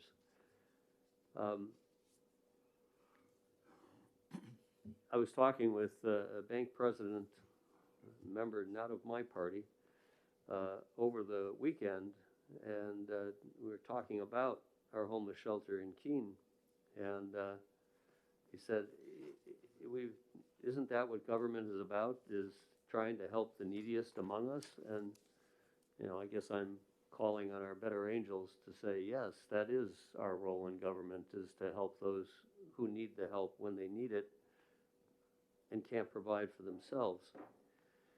And I gotta add that this is not just about the population in our cities. If I wish my police chief from Hinsdale was here to describe, these are regional shelters. I know that they have tried to assist homeless in their town by bringing them to Keene, to a homeless shelter that is staffed, that's warm, that's clean, where there are shower facilities. And so we become a drop-off point because we don't maintain any residency requirements. Often when one shelter is filled, I know that there's a shifting of people around so that the shelters that might have vacancies can take them. This is our best alternative in a stressed system to putting these problems onto our local police departments, departments of corrections, and hospital emergency rooms. That's what our homeless shelters are helping alleviate other government costs that would be much more extensive than these shelters require. You have an amendment in front of you that LBA prepared as we moved into this round of hearings. They noticed that we failed on the FY22 appropriation to recognize a non-lapsing amount. So that is what the department has asked us to modify, and we've included that in the amendment. And I just, I hope that we can, and I trust you folks to have the insight to look to the funding sources that exist around the state, whether that's through federal funds that have come into the state or through our improved state funding and revenues, that you can identify the dollars that would direct another $9 million to our homeless shelter services through the Department of Health and Human Services. I hope we can find those dollars in this year and next year's budget. Thank you, Mr. Chairman. Be glad to address it. Senator Gaida. Thank you, Mr. Chairman. So, and this might require mixed assistance here. Did we not appropriate $9 million for 22? So my concern is, as I read this, all right, we're appropriating $9 million for 22 and $9 million for 23. It says that we didn't lapse the appropriation for 22, which would indicate maybe there's one in the budget already. What I don't want to do is give 18 million one year and 9 million the next. So Mick, maybe you can help out with that. I do know that the current year appropriation is around $3.2 million. All right, and follow up. Is that 3.2 million the $8.80 per person? $8.20. Thank you. Yes. Thank you. You might question, continue to ask a question about what is the right number in order to get to a certain goal.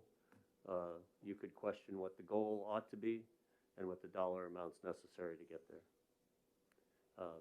And I don't have a fixed number in my thoughts. I know this is the bill that you had in front of you last year, and I know how the local communities are really struggling to meet the $46 average cost night across the state. Anything we can do to move that needle is going to be important. Cindy. Thank you.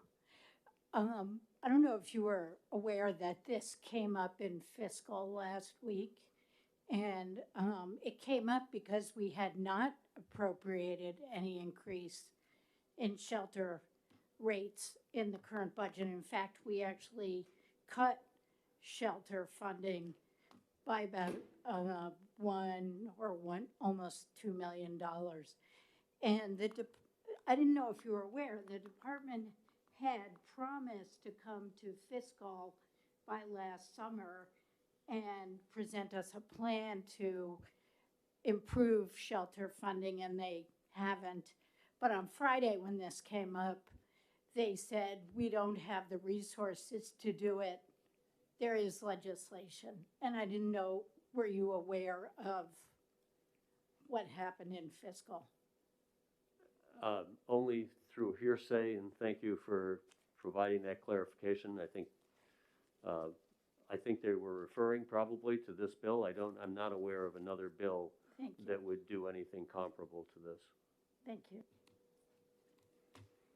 Senator Gaida. Thank you, Mr. Chair. So we appropriated 3.2 million last year, or this year, I should say. So why would we not just appropriate 5.8 million to go to the 9? And then that would make it, I think, more consistent with what the will of the legislature was. Thank you.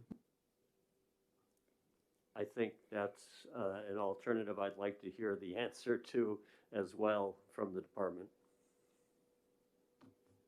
That, of course, would need to cover both 22 and 3. Thank you. Senator Susie.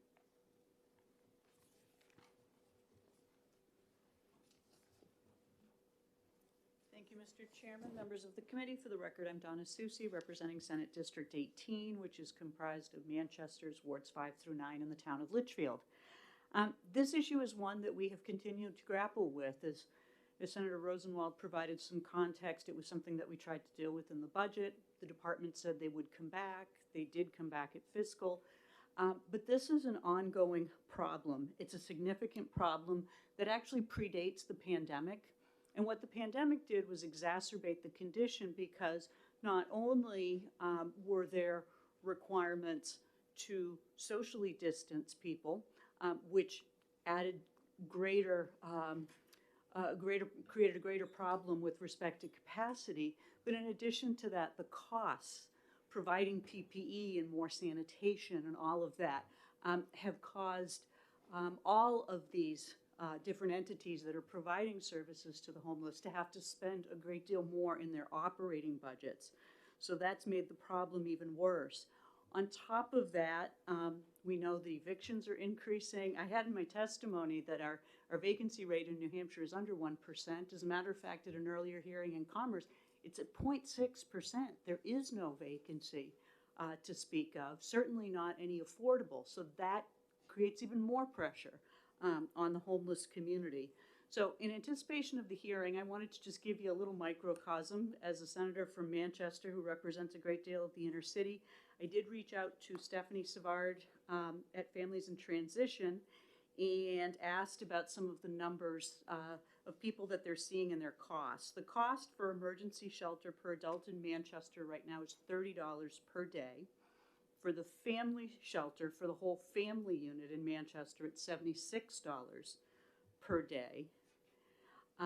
And my understanding, as Senator Khan stated earlier, is that shelters across the state, it's about a $47 per day cost. And we know that it varies, but that is the average. So depending on the population of those costs, they're still much higher than the $8 that we're making available. And that is really, really causing a great deal of strife in a lot of organizations that are trying to make sure that we are providing for the needs of the homeless and helping them to transition into the care that they need, whether it's mental health care or providing those services that will help them get back on their feet and get out of the situation that they're in. So as we continue to grapple with this issue, I hope that you will be mindful. I know there were some questions asked about specific numbers. I hope the department will have more to offer you as they testify, but I really think it's important that we continue to look at this issue. We didn't have all the answers at the time of the budget. I think we have more, but I really think there's a need that we do have additional funds that we could use to address at this time. So with that, I'd conclude my testimony. Thank you for the opportunity, Mr. Chairman, and I'd be happy to answer any questions. Questions? Thank you, Senator. Thank you. Karen and Melissa, did you wish to testify together? Yes, sir. Okay.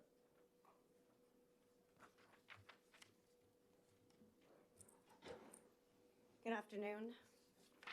My name is Karen Hebert. I'm the Director of the Division of Economic and Housing Stability.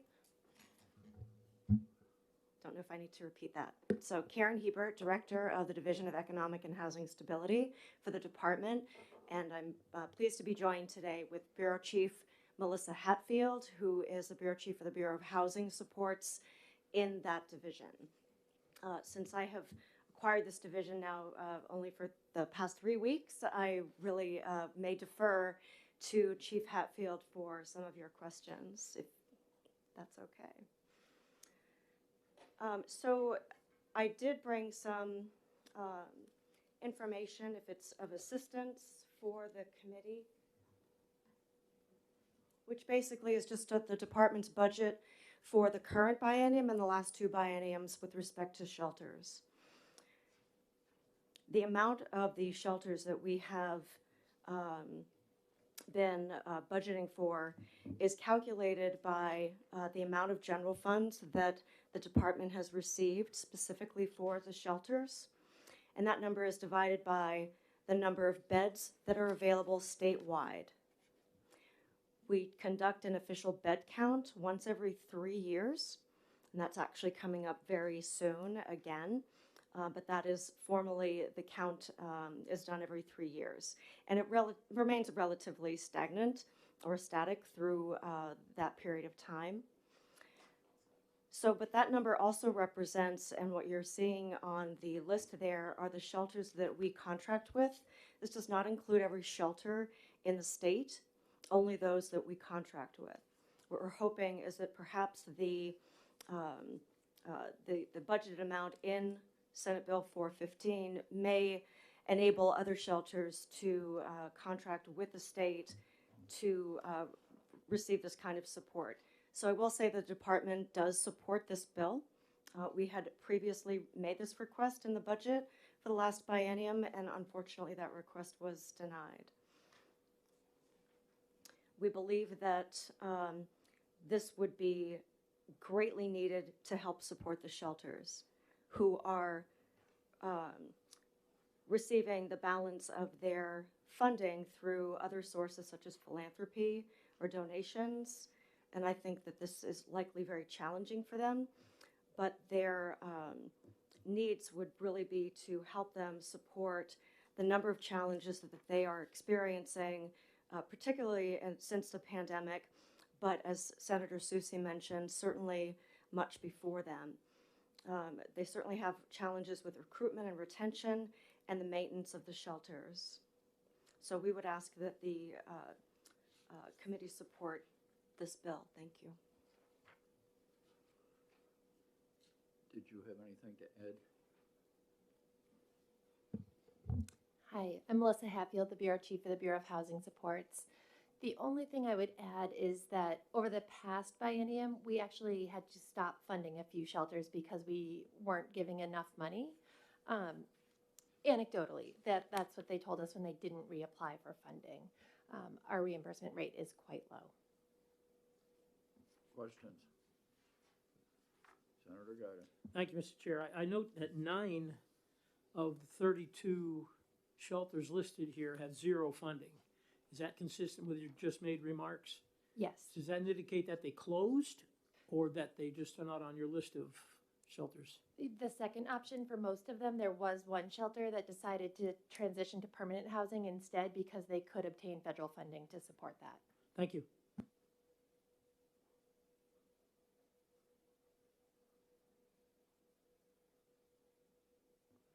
Seeing no more questions, thank you very much. Oh, I'm sorry, Senator Hennessy. Thank you, Mr. Chair. What's the difference between the front and the back of these pages, please?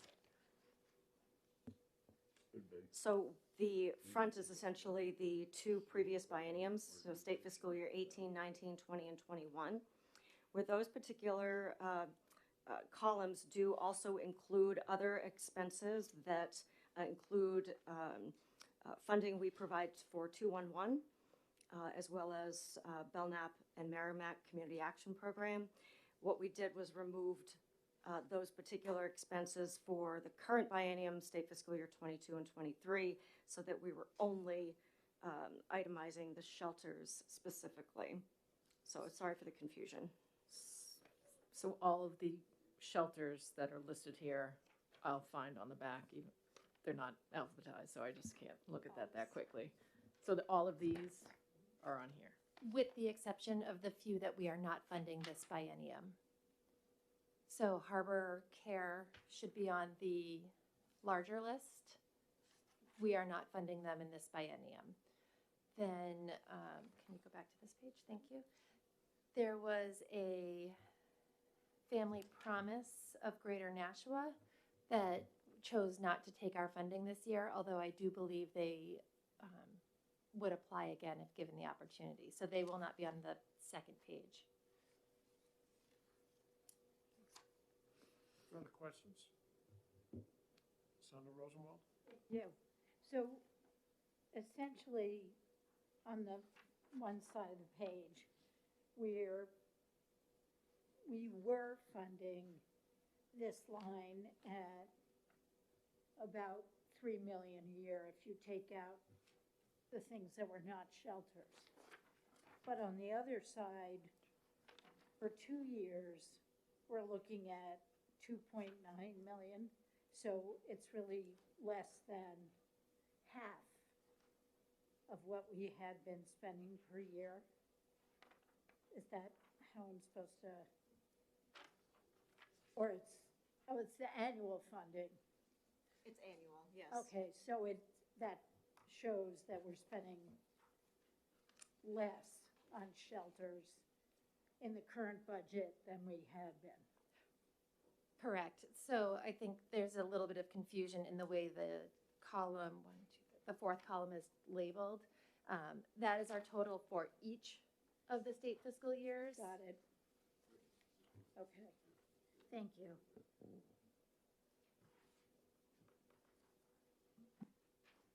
Any further questions from the committee? Senator Goddard. Thank you, Mr. Chair. So this is the state's funding for these shelters. Do they have alternative, other sources of funding, their own fundraising or churches or whatever that fund? And so what is the actual total amount of per bed funding that they're getting? Do we have a way of determining that?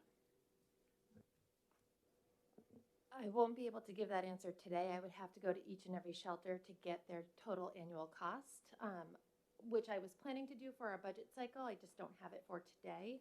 There are a few shelters here that could speak to their cost. Thank you. Further questions? Senator Hennessy? Thank you.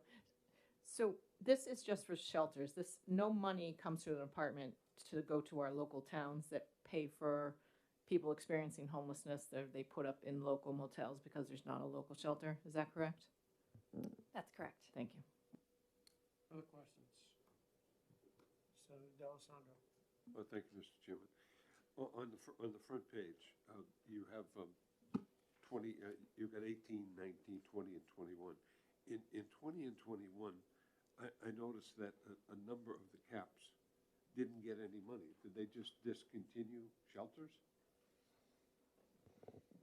We ended up getting a different source of funding for eviction prevention, which a lot of the caps shifted their priorities to eviction prevention. Southwestern Community Services and Tri-County CAP are the only two that are currently being funded for shelter through us. Okay. One further question, sir. But the larger caps, I mean, are Belknap, Merrimack, and Southern New Hampshire Services. And these where you have the greatest population, correct? Correct. Well, who took over that methodology that was used by them in the past in terms of shelters?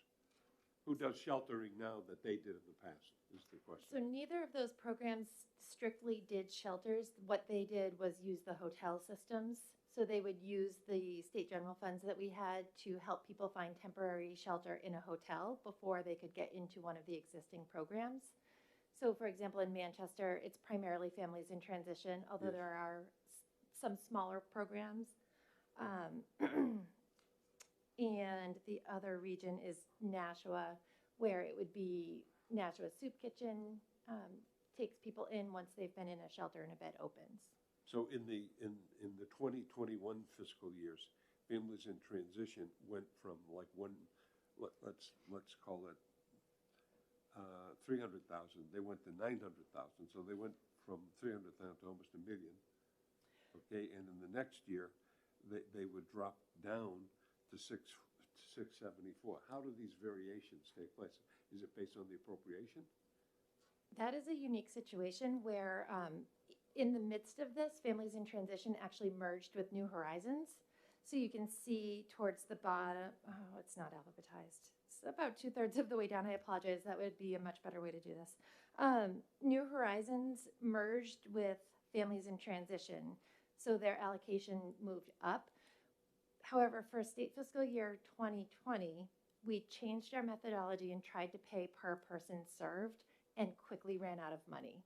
Families in Transition serves a lot of people, and we had to change our allocation method for state fiscal year 21 to limit it to a set amount per year because we didn't have enough to pay based on the number of people served. One further question, Mr. Chairman. All right, so New Horizons went from 200,000 to 0 in 20 and 0 in 21. So are you telling me that accounted for the increase in families in transition? Was it a transfer of those funds? Yes. Okay. So somehow, I guess when you're reporting these things, one would assume that service wasn't being provided. But in essence, what you're doing is you're transitioning service from one entity to the other. Somebody ought to make note of that, because I look at this and I say, Jesus, you're not doing anything, but indeed somebody else is picking up the service. Right? Am I correct in that? Am I all wrong? I think it's a technicality. Yeah, I think that, you know, to create a more formal report for you, yes, we would end up identifying that. This was trying to simplify the circumstance financially for the committee, and I apologize that it may have not accomplished that. Okay, but what it appears is some people are going unserved, but indeed they are being served because Correct. you just transferred the money to somebody else. Okay, that clarification should be made. I think it lets me know that the money's being spent. Thank you, Mr. Yes, sir. Chairman. Further questions from the committee? Seeing none, thank you very much. Thank you. Chair recognizes Joanne Fenton.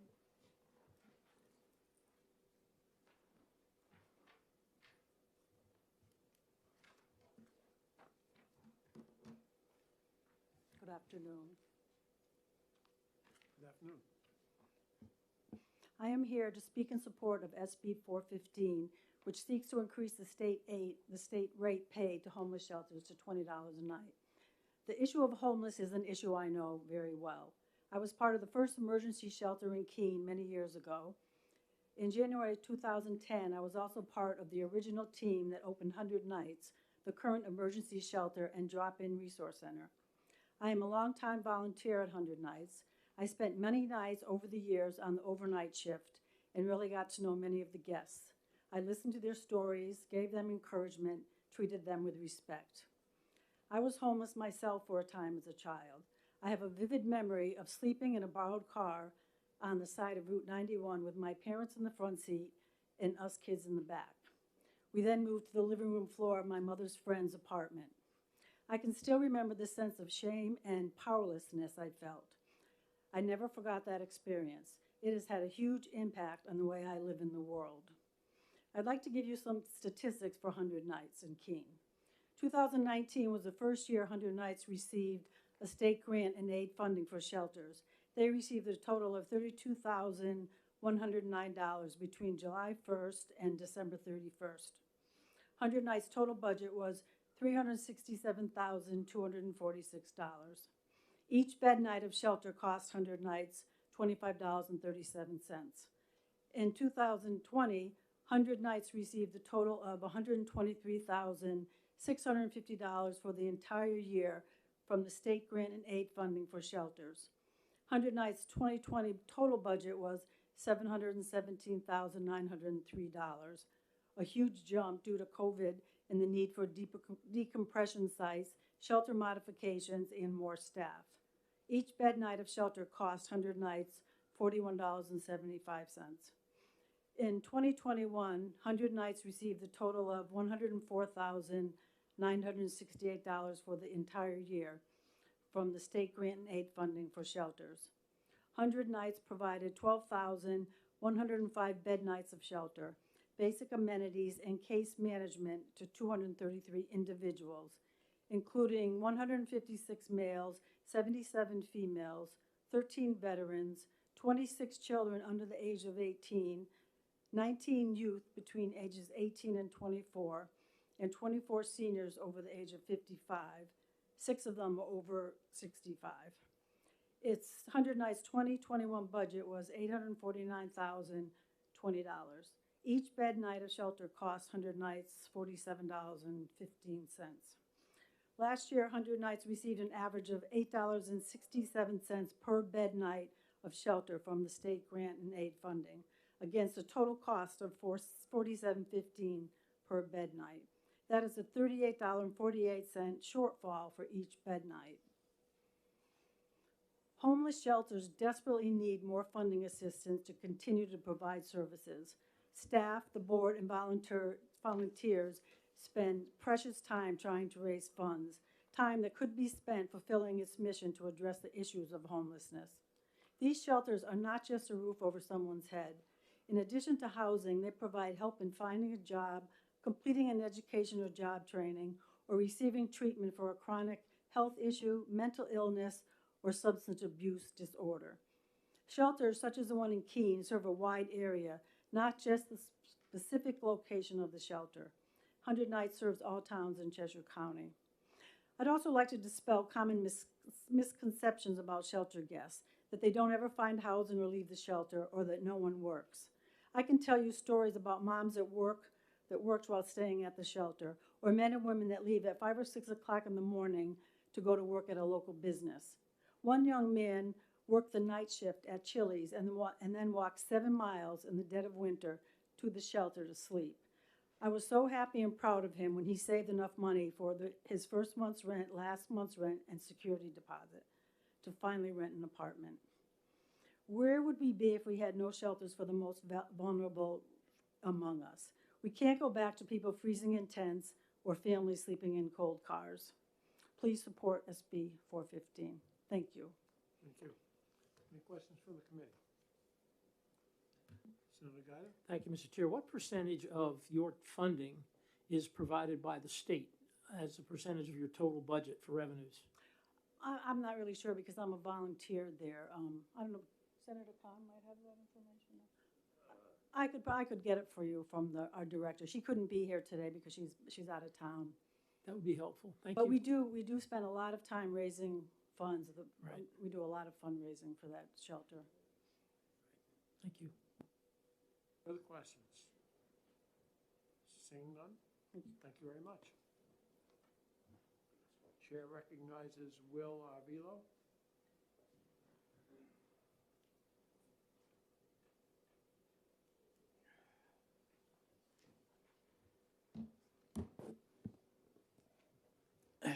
Good afternoon, Mr. Chair, committee members. For the record, my name is Will Arvell. I'm the Executive Director of Crossroads House in Portsmouth. I'm here to testify in favor of Senate Bill 415. Crossroads House is a low barrier and the second largest homeless shelter in the state with a capacity of about 100 beds per night, inclusive of up to 12 families. For those of you who don't know what a low barrier shelter is, it's basically a shelter that takes in anybody who walks in off the street, except in cases of people who are arsonists or sexual offenders.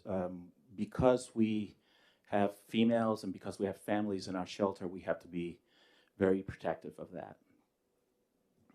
Pre-COVID, during winter months, we housed up to 130 per night. So our numbers fluctuate based on warm weather and based on cold weather. Because of decompression and CDC guidelines for distancing, we currently house between 70 and 80 individuals per night. We currently have a waiting list of 40 males, 30 females, and 20 families. We also currently house newborns, and our oldest resident at the moment is 82 years old.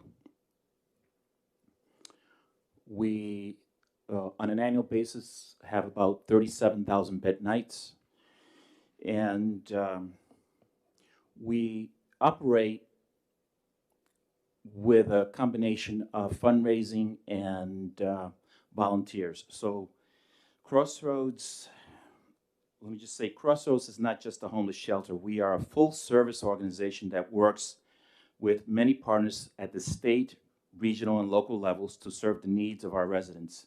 This requires that residents go through an intake process that includes assignment of case managers to work with each individual and family to identify needs and obstacles to establishing permanent housing. Because of the lack of appropriate and affordable housing on the seacoast, which has created a significant bottleneck to our ability to place individuals and families in permanent housing, several years ago we purchased a facility that permanently houses 12 former Crossroads residents. So we are not just a shelter, but we are also a landlord. Crossroads House operates 24 hours a day, 7 days a week, 365 days a year. Pre-COVID, we paid our direct care frontline staff $12 per hour.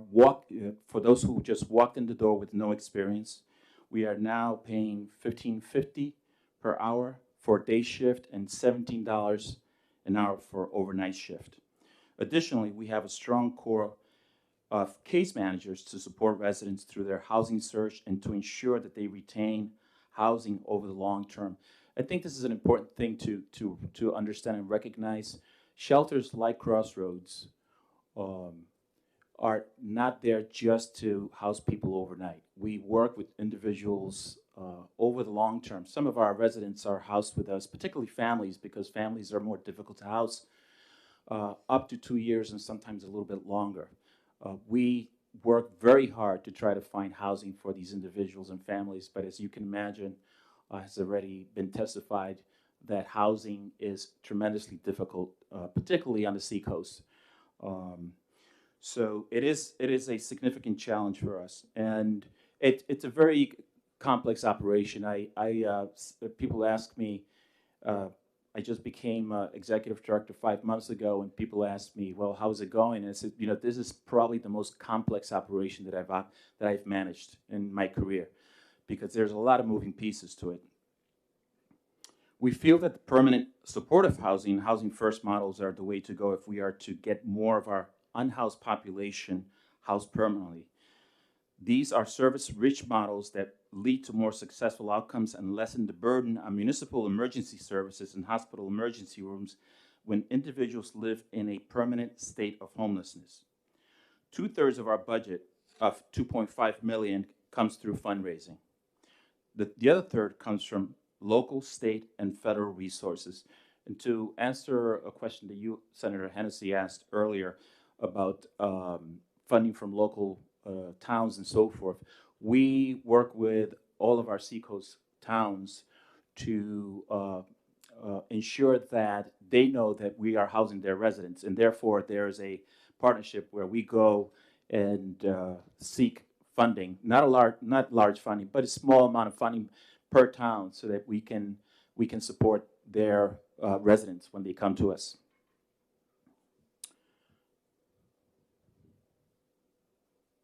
The pressure on the organization to fundraise is constant. Crossroads House has been fortunate through its 40-year history that we have many wonderful supporters throughout the seacoast and beyond. And both, that counts people who give money, but also a lot of people that we count on for volunteer services. At current count, we have about 300 volunteers that do everything from painting to coming and cooking for our residents and serving and so on and so forth. Landscaping. However, fundraising is not constant year to year. It can fluctuate based on a variety of variables, such as how the economy is doing. I am thankful for the senators for their support of Senate Bill 415, which would increase state funding from the current $8.80 to $20 per bed night. This will be important as we do not think that services we provide will subside post-COVID and will continue to increase in costs. Given the many challenges of our unhoused population and the lack of affordable housing, we believe this challenge will be with us for some time. I would also encourage the senators to continue to advocate on this issue and to think about it in a systemic way. Homelessness encompasses many issues such as intergenerational poverty, lack of opportunity in education, mental health and drug misuse, and lack of adequate and affordable housing.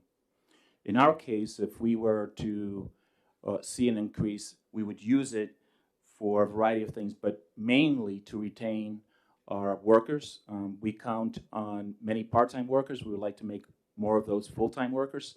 Also for facilities maintenance. I think as it was mentioned earlier that these facilities, and I know in our case, we are in constant struggle to maintain our facility because of the constant use that it gets.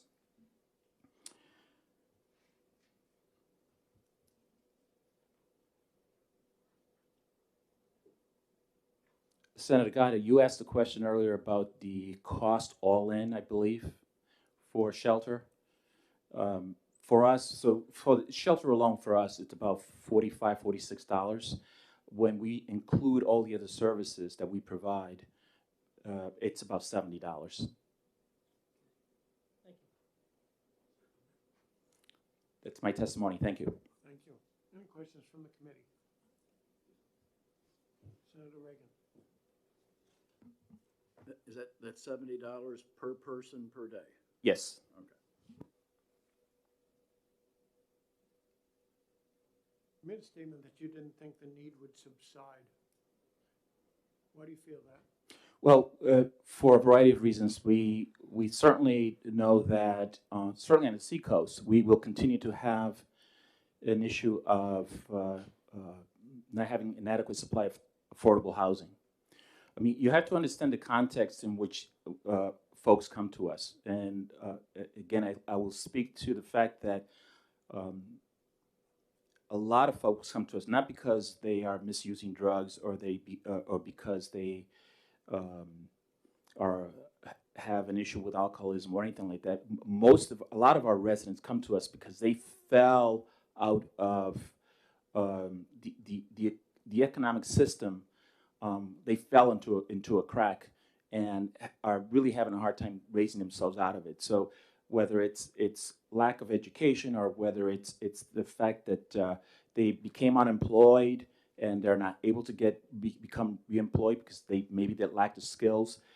It's many reasons why people become homeless, and it's really sad, and a person in my position, to see whole families come to us looking to be sheltered, and then having to stay with us for a year or so. It's also really sad to see an 82-year-old who I think should not have to be dealing with this sort of thing come to us.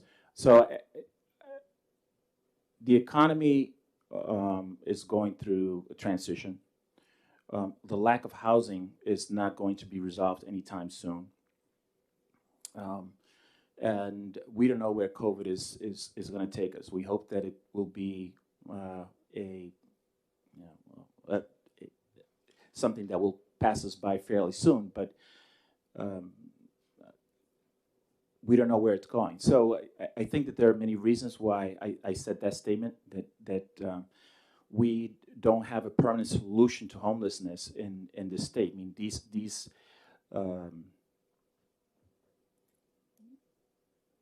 we just have this issue that is not going to go away anytime soon. What percentage of your occupants now would you say are unemployed? Are employed or unemployed? Unemployed. Unemployed. I don't know. But I know that a number of them are unemployed and some work. They get up every morning and they go to their jobs. Thank you. Any further questions? Seeing none, thank you, Mr. Arvell. Thank you. And Stephanie Savard.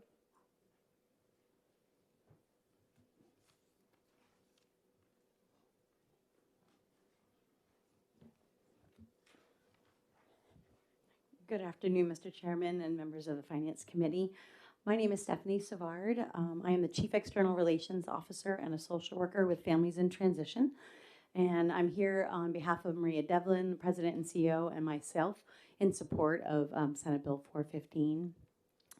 When Families in Transition, we are a nonprofit primarily based out of Manchester. We're statewide, but today I'm going to mostly talk about our Manchester facilities.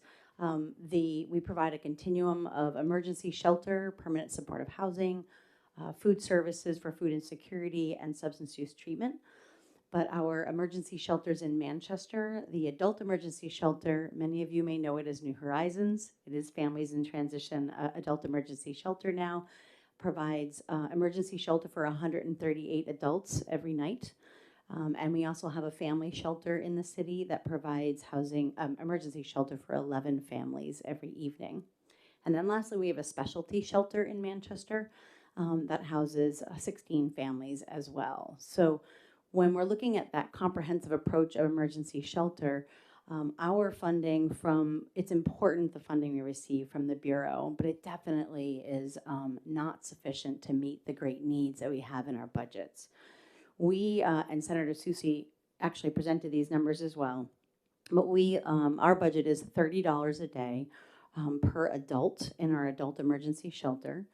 That is to provide shelter, 3 meals a day, the case management services, etc. Everything to make sure that people have a safe place to be every evening and work on bridging to some long-term solutions for housing.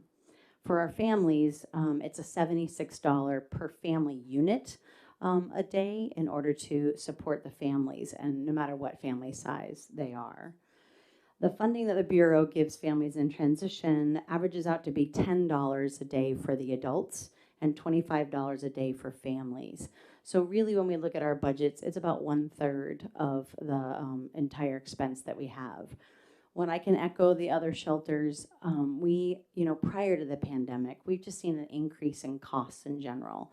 Whether we're talking about utilities, maintenance, we've invested almost $1 million into the adult emergency shelter. It's a building that needs a lot of love, and we've had to put a lot of money into that facility to meet the needs of the population. And staffing. It is much easier to go to get a job at Target for probably more money than what we're going to be paying at our emergency shelters. And so we've had to keep pace with what's happening in the workforce market today. And that's been difficult to do. It increases our costs significantly. When we look at, in general, this bill, the opportunity to offset some of the increasing costs that we're seeing and be able to take the philanthropy dollars that we are able to raise and invest it in things like our property maintenance, in our case management to try to decrease the caseloads so that we can help people bridge into the community for long-term housing. And also our workforce. It's important that we consider this bill, and we are in support of that. And I have my letter that I can also give you. Thank you very much. Questions from the committee?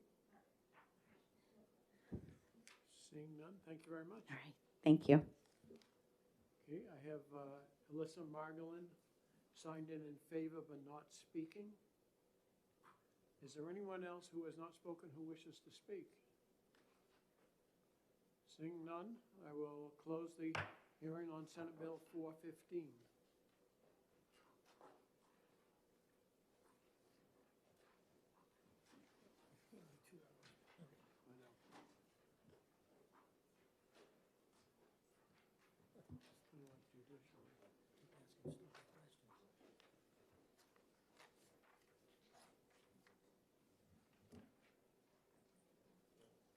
Give me a sec, okay? Yeah.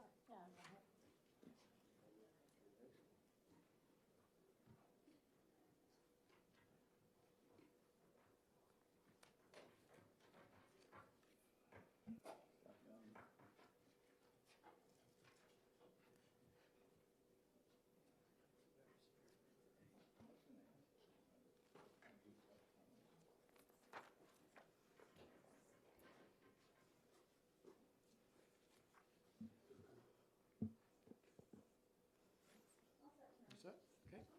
So open the hearing on Senate Bill 412 relative to making an appropriation to the Department of Health and Human Services for nursing home reimbursement rates. Recognize the sponsor, Senator Rosenwald. Thank you, Mr. Chairman, members of the committee. For the record, I'm Cindy Rosenwald, Senate District 13, which is most of Nashua.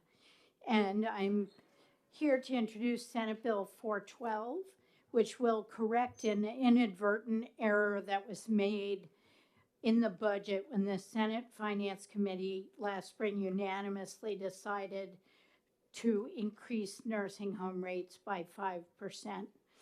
So we directed the department to increase nursing home rates by 5% starting July 1st. However, there was language inserted into House Bill 2 that was interpreted at the time to require rates to be calculated over a much higher number of occupied beds than has been the case. And so the appropriation that we put in the budget was only enough to raise rates by about 0.2%, not 5%. The department really jumped into action when this was realized, and they worked to be able to raise the rates towards what we had said we were going to do. They were able to raise rates pretty high, well, not high, but more substantially in October, this past October. And they've been working to get a state plan amendment to raise the rates to that 5% starting right about now. But the budget appropriation might need enhancement to meet the Senate's promise to the nursing homes, which was agreed to by the House and signed by the governor. So therefore, this bill appropriates up to an additional $5 million of general funds as a contingency. If it's not needed, it will lapse. And I hope that the members of this committee will agree with me that the Senate keeps its promises and revenues are coming in strong still, and we can afford to do this. We've made a promise to do it, and I hope we will. Thank you. Thank you. Any questions? Senator Gatto. Thank you, Mr. Chairman. Senator, thank you for the bill. I am a co-sponsor on this legislation. And thank you for that.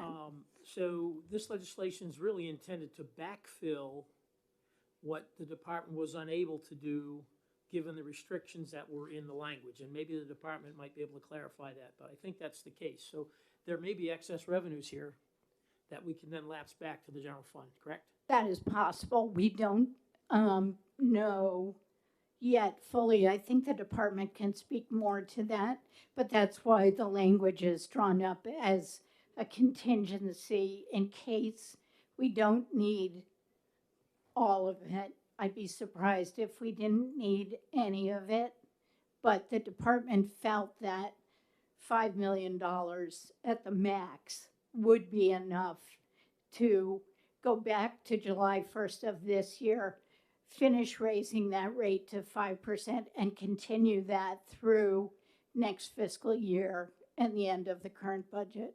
Thank you. Any further questions? Seeing none, thank you very much. Chair recognizes James Monahan.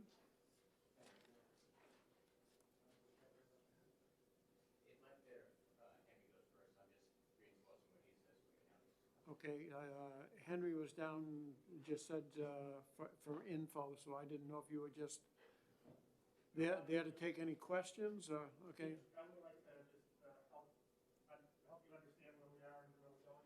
Okay, the chair recognizes Henry Lipman.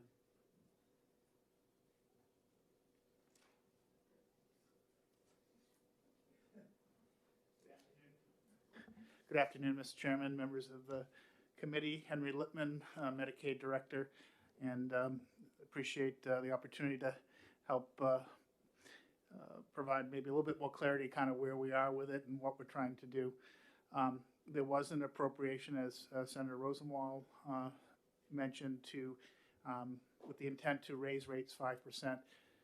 I think, to be fair about it, the nursing home reimbursement system has a sort of a complex rate-setting methodology that is driven by state plans. So it's affected by volume, number of patient days, as Senator Rosenwald mentioned. It's also affected by the cost reports, the reporting of expenses that the nursing homes made.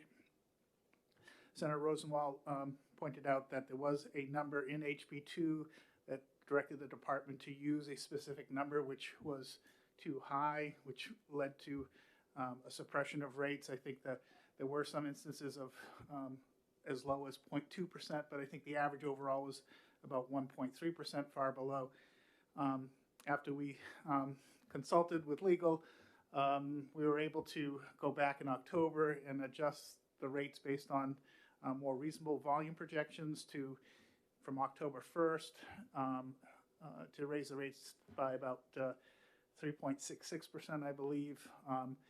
And then again, in January, which would be our normal, we do twice a year, July 1 and January, we're able to make an additional adjustment. When I say give you a rate number, it's the average. Some nursing homes go up or down more or less depending on their cost structure and their volume. So at this point, we've been able to get the rate from January 1 going forward to greater than 5%, but whether we'll get it up to 5% for the full fiscal year is still, I think, part of the reason that this is needed. The thing to keep in mind is that, volumes, patient days at nursing homes are being suppressed at the moment, and I think the bill, appropriately so, carries this for the biennium. It may be that when things hopefully at some point here in the near future, clear up that nursing homes volumes may go up, and we may need that money within the biennium to fulfill the 5% going through the entire biennium. Be happy to take any questions. Senator Guyton. Thank you, Mr. Chairman. Henry, thank you for your testimony. Can you quantify, is it possible to quantify how much of the funds you might need to use to bring the biennium up to that 5%? In other words, you have a sense of how much we've already spent towards that 5%, how much is remaining, and whether we can reduce this 5 million? Yeah, I think I could give you a number of scenarios. I don't think I can give you a prediction. I think that we've all failed in terms of predicting how this pandemic is going to play out. Right now we're running, I think our nursing facilities are running, around 70% or less occupancy, and that's down 10 or 15%. If that number pops up, the amount of dollars that we'll need will be affected by it. Senator D'Alessandro. Thank you, Mr. Chairman. Henry, first of all, thank you for your testimony. Did you say that you did increase them by 3%? So we effective October 1st, we were able to readjust the rates based on new volume projections up to, but on average, 3.6%, I believe it was. And then on January 1st, we were able to make another adjustment based on, again, the pandemic affecting nursing homes even more, to estimate that we could pay for the rest of state fiscal year 22 at a little over 5% on average. One further question, Mr. Chairman. So at the present time, what you're looking for is to sustain the increase? Yes. Because we got there. We fulfilled our obligation from the budget testimony. Not on an annual basis, but to, yes. Right. And this money will take us for the rest of the year, and we'll fulfill that. And if somehow the methodology for occupancy goes this way, there will be a lapse number, and it would come back. Is that correct? Potentially, I think the issue is what happens in 23 as to whether things go back to more normal. Okay. Last question, Mr. Chairman. But the $5 million we're talking about here will take care of our commitment. We believe that it would at this point, barring any things that can't be predicted. Yeah. Okay. Thank you, Mr. Chairman. Further questions from the committee? Seeing none, thank you. Thank you. And now the chair recognizes James Monahan.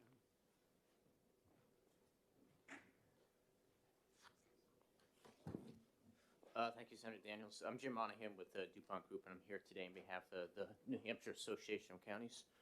I think Senator Rosenwald and Director Lippman explained the details of where we're at, and so I don't need to get into that.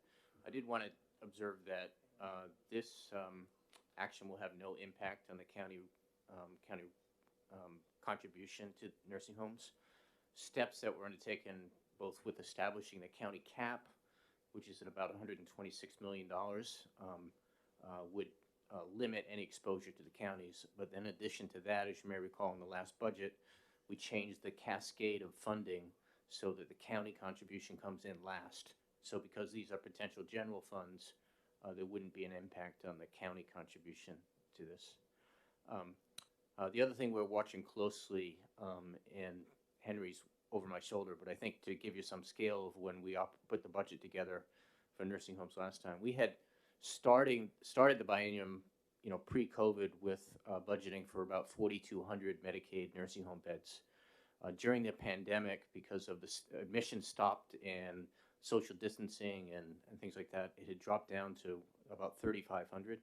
And then, as Henry said, we just don't know where it's going to settle out. There have been some facilities which have restarted admissions. In particular, Hillsborough County Nursing Home, for example, has taken a lot of the folks out of, with the help of the state, taken folks out of the hospitals that have been trapped there. And as it turned out, many of them were able to deal with their Medicaid payment. But then on the other hand, Cheshire County has recently shut down 50 beds because they don't have the staff. So we don't know where this is going to play out. There's pluses and minuses, but it's a very unsettled environment for the county nursing homes, and expect for the private ones as well. So. Thank you.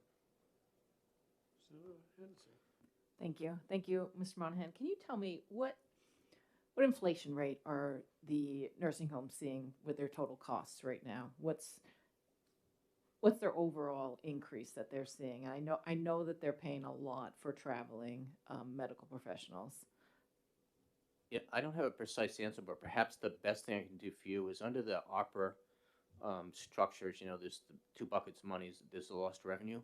So I think we'll be doing a calculation relatively soon to take a look at what the lost revenue was for the fourth quarter of the calendar year, which would give you some scale of the reduced revenue to the counties. Now, that's the first piece of information.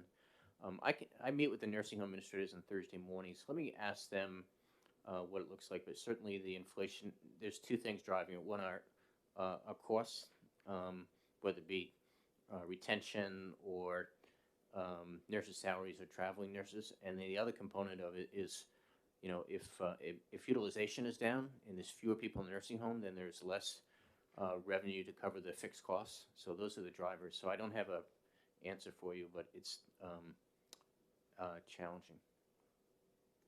Further questions? Seeing none, thank you very much. I have Senator Bob Guida signed in favor but not speaking. Is there anyone else? Is there someone else who wishes to speak? Yes. Sorry, Senator, for signing up late. Teresa Rosenberger, I'm here on behalf of the New Hampshire Healthcare Association and tremendous support of this bill. And I want to say thank you. I'm not going to go over everything you already know, I think, but thank you, number one, to Health and Human Services. Thank you to LBA. When we realized what had happened last spring, they were absolutely wonderful trying to work with us to solve the situation. And we really appreciate the sponsors bringing this forward and certainly hope you pass it. And it's a late hour, so I won't go into details unless you would like. Okay, thank you. Any questions? Seeing none, you're good. Thank you. Is there anyone else who wishes to speak on Senate Bill 412? Okay, seeing none. Actually, I see LBA here. Kevin, I've heard that we had made an inadvertent error, but then I've also heard that we didn't. Can you bring clarification to that? Sure. I think that was a different issue. This refers to the nursing home rates, and the other issue referred to payments to counties. I understand the confusion because the counties are involved in both cases, but I think they're two separate issues. Okay. So everything that's said today was, yes, that's what we can bank on? Yes, that's correct. Okay, great. Thank you. With that, I will close the hearing on Senate Bill 412.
Oh, that's it. I know, I know. You can do this.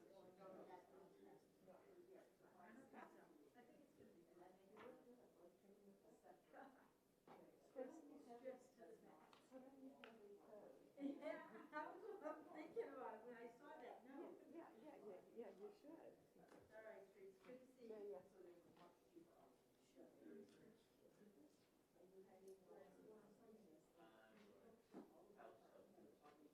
Yeah.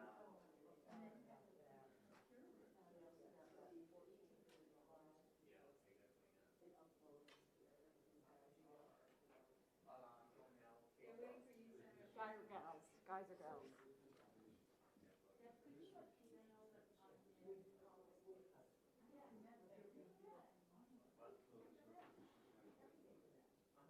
Oh, that one, yeah. This one, way more. And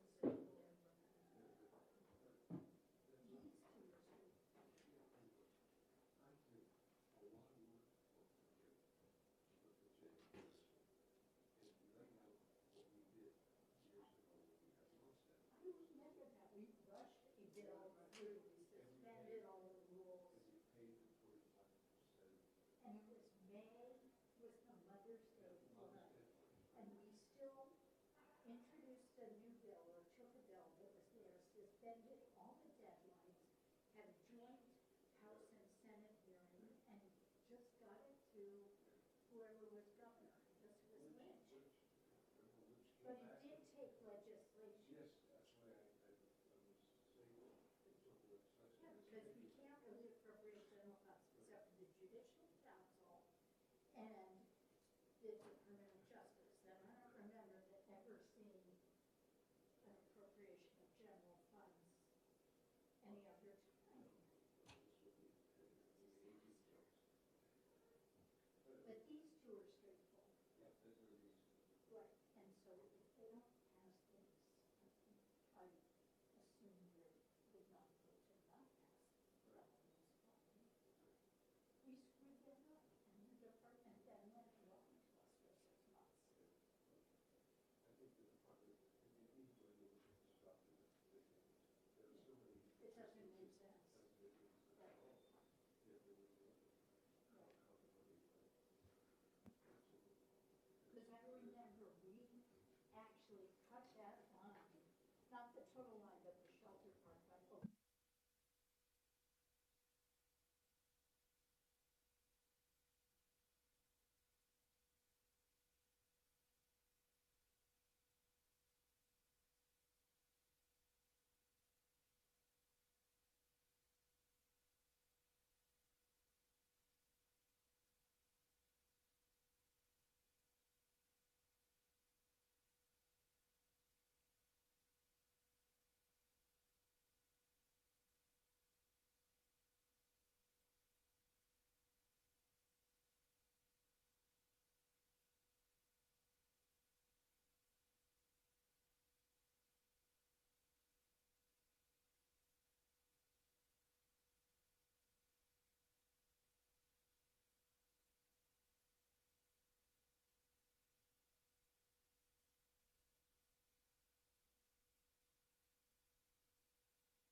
Second.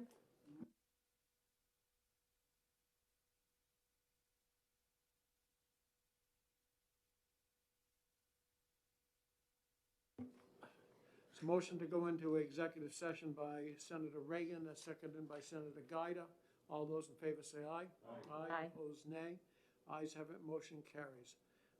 First one we'll take up is Senate Bill 278, relative to the funding of the Piscataqua River Turning Basin Project and the Port Move on to pass. Authority Project.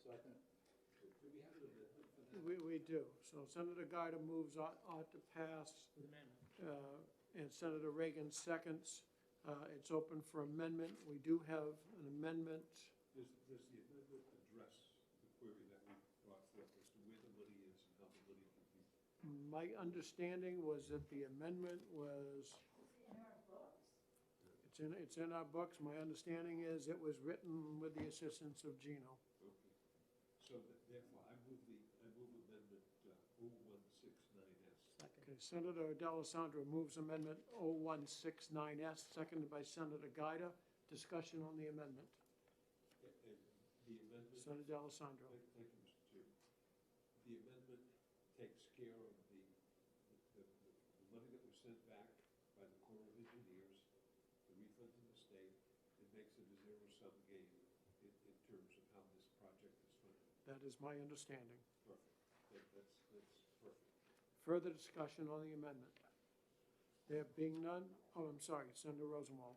It's really a question for LBA. Does it have to, the part that's not from the Army Corps of Engineers, does it have to say general funds somewhere? Or, the governor can draw a warrant? So this appropriation, this section, chapter 10714 from 2021 was the capital budget. So this is a capital appropriation. So Okay, this so was part of it's- House Bill 25. So Thank you. Yep. Okay. And it's currently set up to be a committee amendment. Is there any? Okay, super. Any other discussion on the amendment? There being none, all those in favor of the amendment say aye. Aye. Opposed, nay. Ayes have it, motion carries. So back to the main motion now of ought to pass as amended. So moved. Moved by Senator D'Alessandro. We moved that before we amended it. We moved ought to pass. I moved out to pass with amendment, but that's okay. Okay. Senator Gaida has ought to pass this amendment, seconded by Senator D'Alessandro. Any discussion? There being none, all those in favor say aye. Aye. Opposed, nay. Ayes have it, motion carries. And someone want to take this out? Senator D'Alessandro, thank you. And the other one I want to take up is Senate Bill 412. Move out to pass. Second.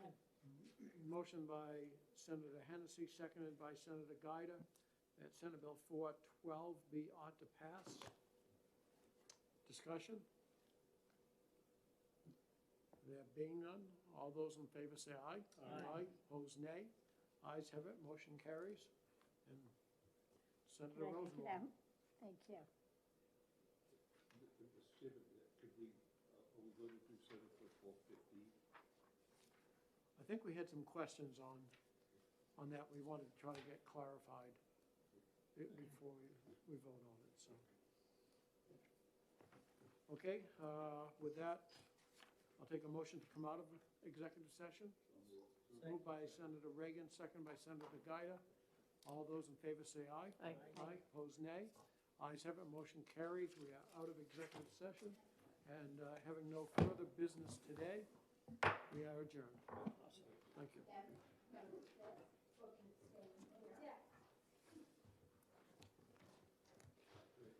Remember that we do have that economic briefing. Friday morning? Yeah. That's the one that Representative Major set up.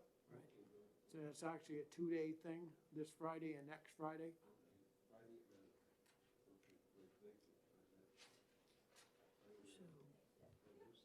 409.